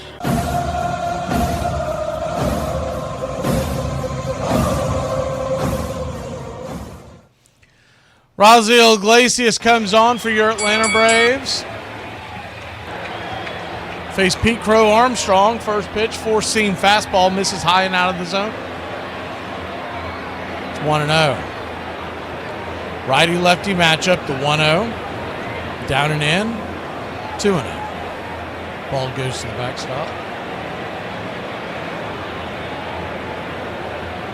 Lacey's having a hard time finding the zone so far. The 2-0. 95, nowhere near. Out wide, ball 3-3. So a 3-0 count.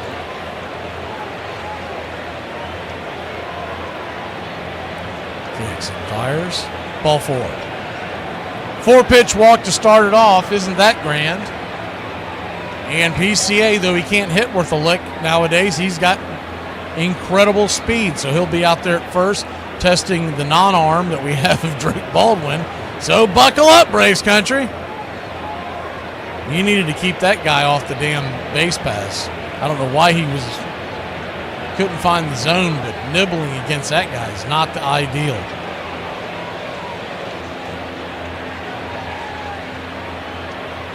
Righty-righty matchup. Horner, who has good speed. First pitch. 94 right down the pipe. It's on 1.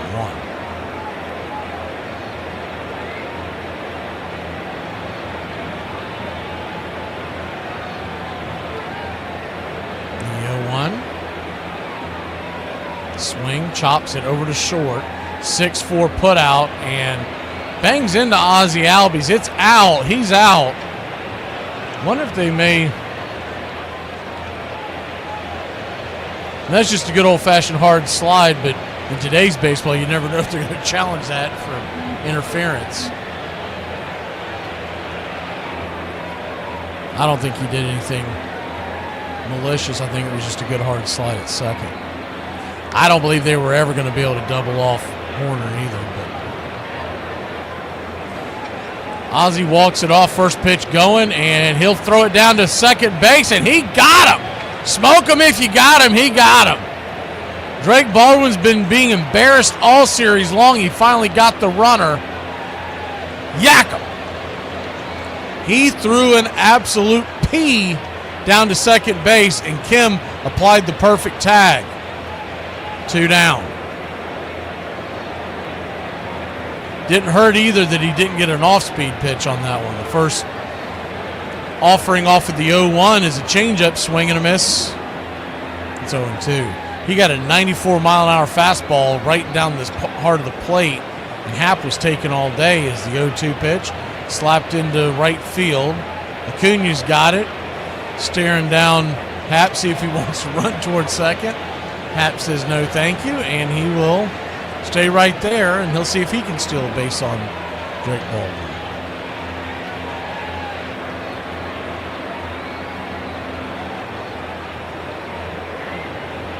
Just too good of a pitch to hit with 2 strikes in the count. I mean, an 0-2 count, you can't give him a sinker that right there. First pitch is a sinker outside wide. It's over. 1-0.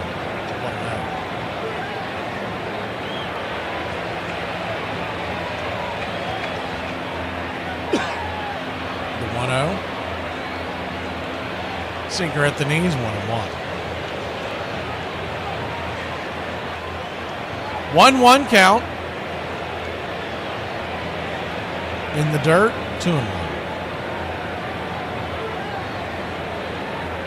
Suzuki, 0 for 1 on the day, but he's walked a couple of times, and you can't just lay one in there to him. Carson Kelly stands on deck. The 2-1 pitch, right there at the knees. Good sinker, 2-1. That's a pitch he's been looking for all inning. By far the best sinker he's thrown. 2-2.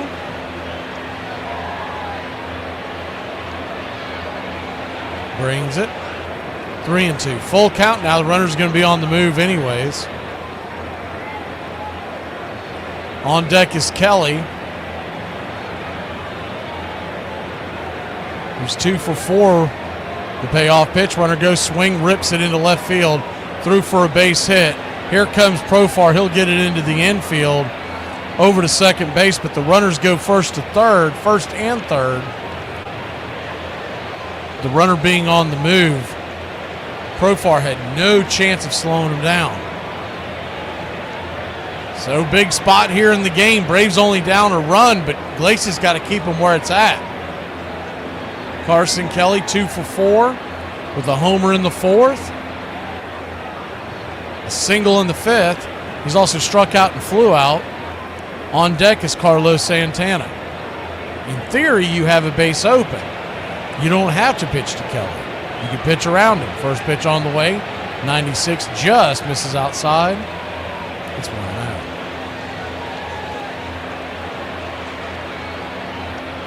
The 1-0. 95 misses 2-0. And if you fall behind 3-0 here, I say just put them on. I mean, it's not conventional, but I don't want to just lay one in there to a guy who's always giving us trouble. 2-0, swing and a miss. 2-1. Four-seam fastball. Got it right by him. So now you're thinking along with Iglesias, do you stay with the hard stuff or do you pull the string? The 2-1, swing, pops it up into right field. They went with the four-seamer and he just was behind it. That'll end the inning. So here we go, bottom of the ninth. Kim, Albies, and Harris to walk us off when we return. Never make a shopping list. Just forget half of the you were supposed to get. Be a man. Hello, these are the worst things my wife has done since Travis Kelce and Taylor Swift started dating. Number one, she wants to watch the game. She has no concern over which team wins or how the game is played. She just wants to show me pictures of Taylor in the box or talk about what they're going to do after the season's over or where he's going to join her on tour. Number two, she's learning. Now, normally, I am all for people expanding their minds, except when it is to just hurt my feelings. Like, for instance, she learned the other day that Travis Kelce's position is called the tight end. She asked when I played football, was my position called the little flat end? Not only was this hurtful, but it was a sweet chirp. Number three, she gave me a nickname. Travis Kelce has many nicknames, one of them being the Big Yeti. When my wife learned this, she started calling me the Big Spaghetti, saying that I look like I eat more pasta than he does. Another sweet chirp. Damn you, woman. And number four, she gets mad when I don't remember things I don't know. Not only is my wife obsessed with Travis and Taylor, she's also obsessed with the entire Kelce family. She asked me the other day when she couldn't recall what Jason Kelce's oldest daughter's name was. And finally, she asked if the losing team in the Super Bowl gets any bowl at all. A, B, C, D, E, F, G. Today ain't the day for a hoe to try me. Laborers leave the shade and quiet of a shop for the sun and fury of a ball ground. They stand and they exercise for hours. They attest that they mean to be men and not machines. Athletic games carry men back to their days of childhood. There is indeed, morally, a home base in all of them, as there is literally in baseball.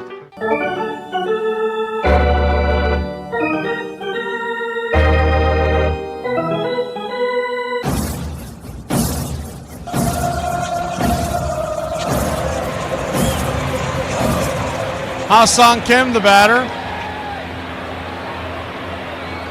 Righty-righty matchup. Kittredge coming on to close. The first pitch on the way. 95 below the knees. Called for a strike. Bad call once again by home plate umpire Scott Berry. It's 0-1. Kim kind of rolled his eyes at him, but can't blame him. The 0-1. Swing and a miss. Slider 0-2. That really set up that pitch. When you're Scott Berry back there, you're doing a bad job behind the plate. If that's a 1-0 count, he's not offering at that slider off the plate. The 0-2. Swing and a miss, strike three. It's all set up by that piss poor call by Scott Berry. One away.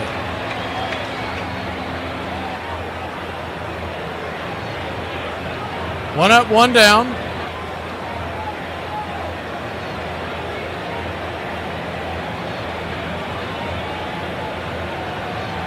First pitch to Ozzie Albies is inside for a ball. It's 1-0.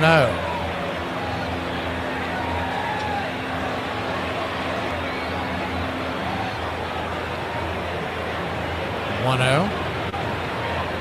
In the dirt. 2-0.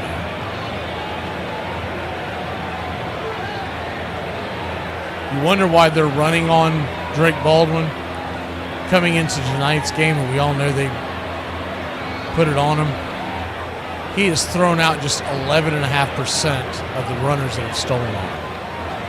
That is well below the average. Usually you're looking for a guy who can throw out around mid-20s. The 2-1 count. Pops it up. Down the line.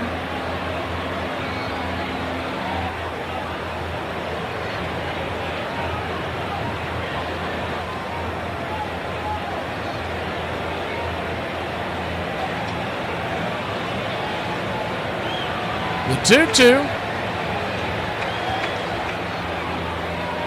Swing rips it down the first base line, but foul.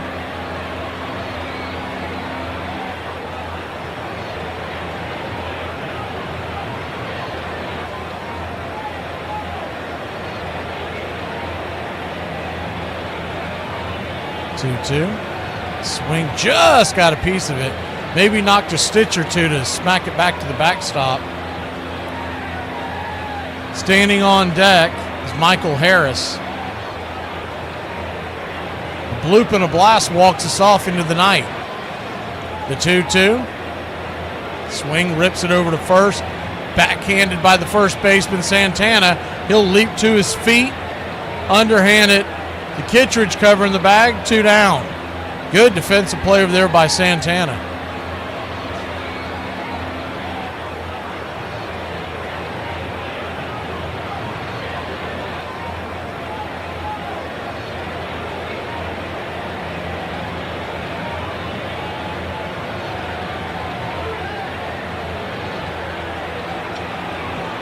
Braves down their last out.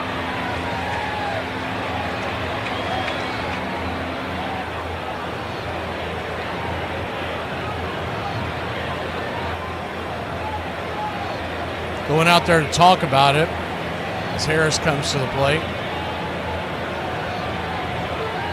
If Harris can keep it going, Marcell Ozuna stands on deck. So you still got a very possible bloop and a blast wins you the game. One swing here can tie it. Brujan is in the hole. He would probably bat because you don't have a better option on the bench. You would probably save that for a pinch runner for Ozuna. First pitch on the way, swing, chops it over to third. 5-3 will end the game. His first pitch swinging and the pitch was out of the zone. He's back to his, what y'all call him, IOU Mike ways. Short-lived, and everybody wanted to pat him on the back. All right, that'll do it. We'll see you on Friday night. Braves lose a tough one, 3-2. 3 runs, 11 hits, no errors for the Cubbies. 2, 7-1 for the Braves. Chris Sale gave up all 3 of the runs. The bullpen did its job. He just ran out of gas after those first 8 strikeouts. Only mustered 1 in the last 2.5 innings. And the Cubs got to him. They grabbed the lead in the 5th, and they never looked back. We'll see you on Friday. Braves Country today, 10 a.m. for you baseball fans. And the game is 7:15 on Friday night. You football fans will see you 9 a.m. the next 2 days. NFL on Thursday, college football on Friday. We talk the lines. We'll see you then. And then remember, the day after baseball season stops, Armchair Quarterback Show comes to you on Mondays. Y'all have a great one.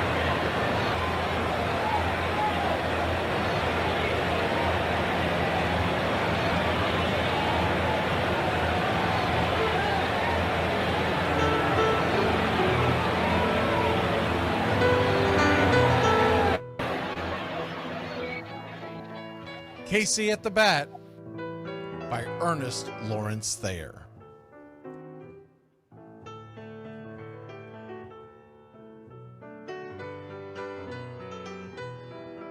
The outlook wasn't brilliant for the Mudville 9 that day. The score stood 4-2, but with 1 inning more to play. And when Cooney died at first and Barrows did the same, a pall-like silence fell upon the patrons of the game. A straggling few got up to go in deep despair. The rest clung to the hope which springs eternal in the human breast. They thought, if only Casey could but get a whack at that, we'd put up even money now with Casey at the bat. But Flynn preceded Casey, as did Jimmy Blake, and the former was a hoodoo, while the latter was a cake. So upon that stricken multitude, grim, melancholy sat, for there seemed but little chance of Casey getting to the bat. But Flynn let drive a single, to the wonderment of all, and Blake, the much despised, tore the cover off the ball. And when the dust had lifted, and men saw what had occurred, there was Jimmy safe at second, and Flynn a hugging third. Then from 5,000 throats and more rose a lusty yell.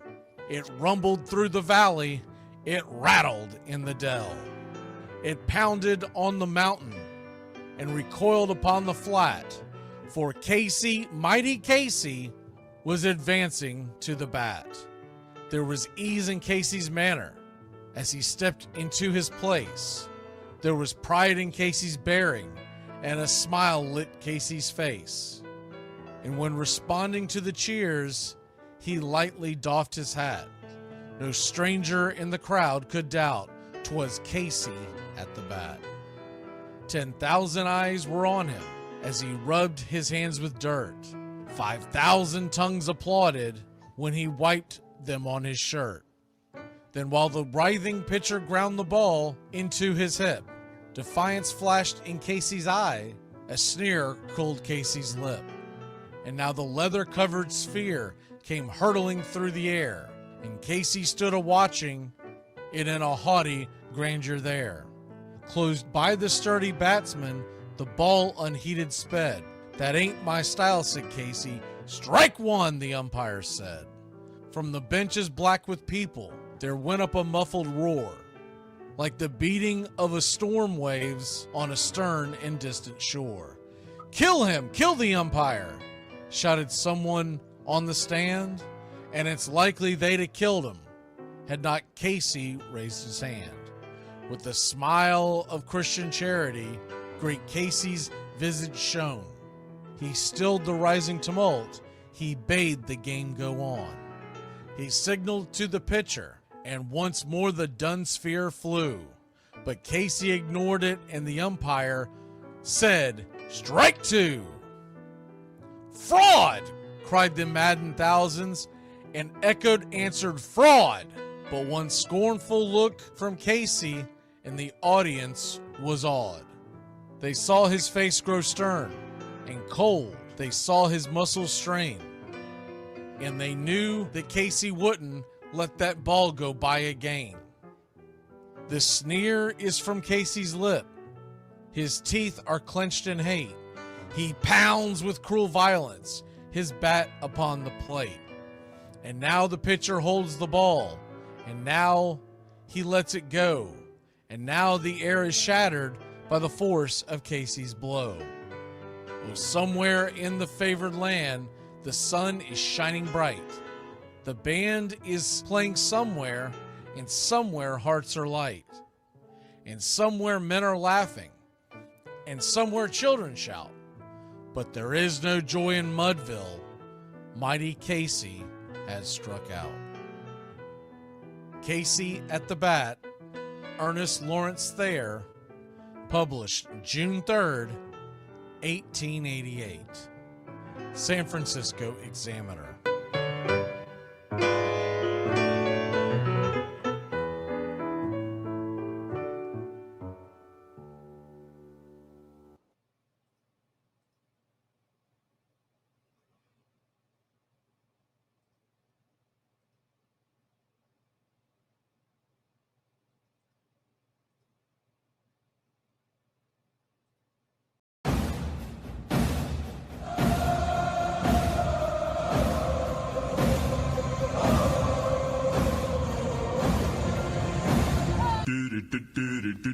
Goodbye, sweetheart. Well, it's time to go.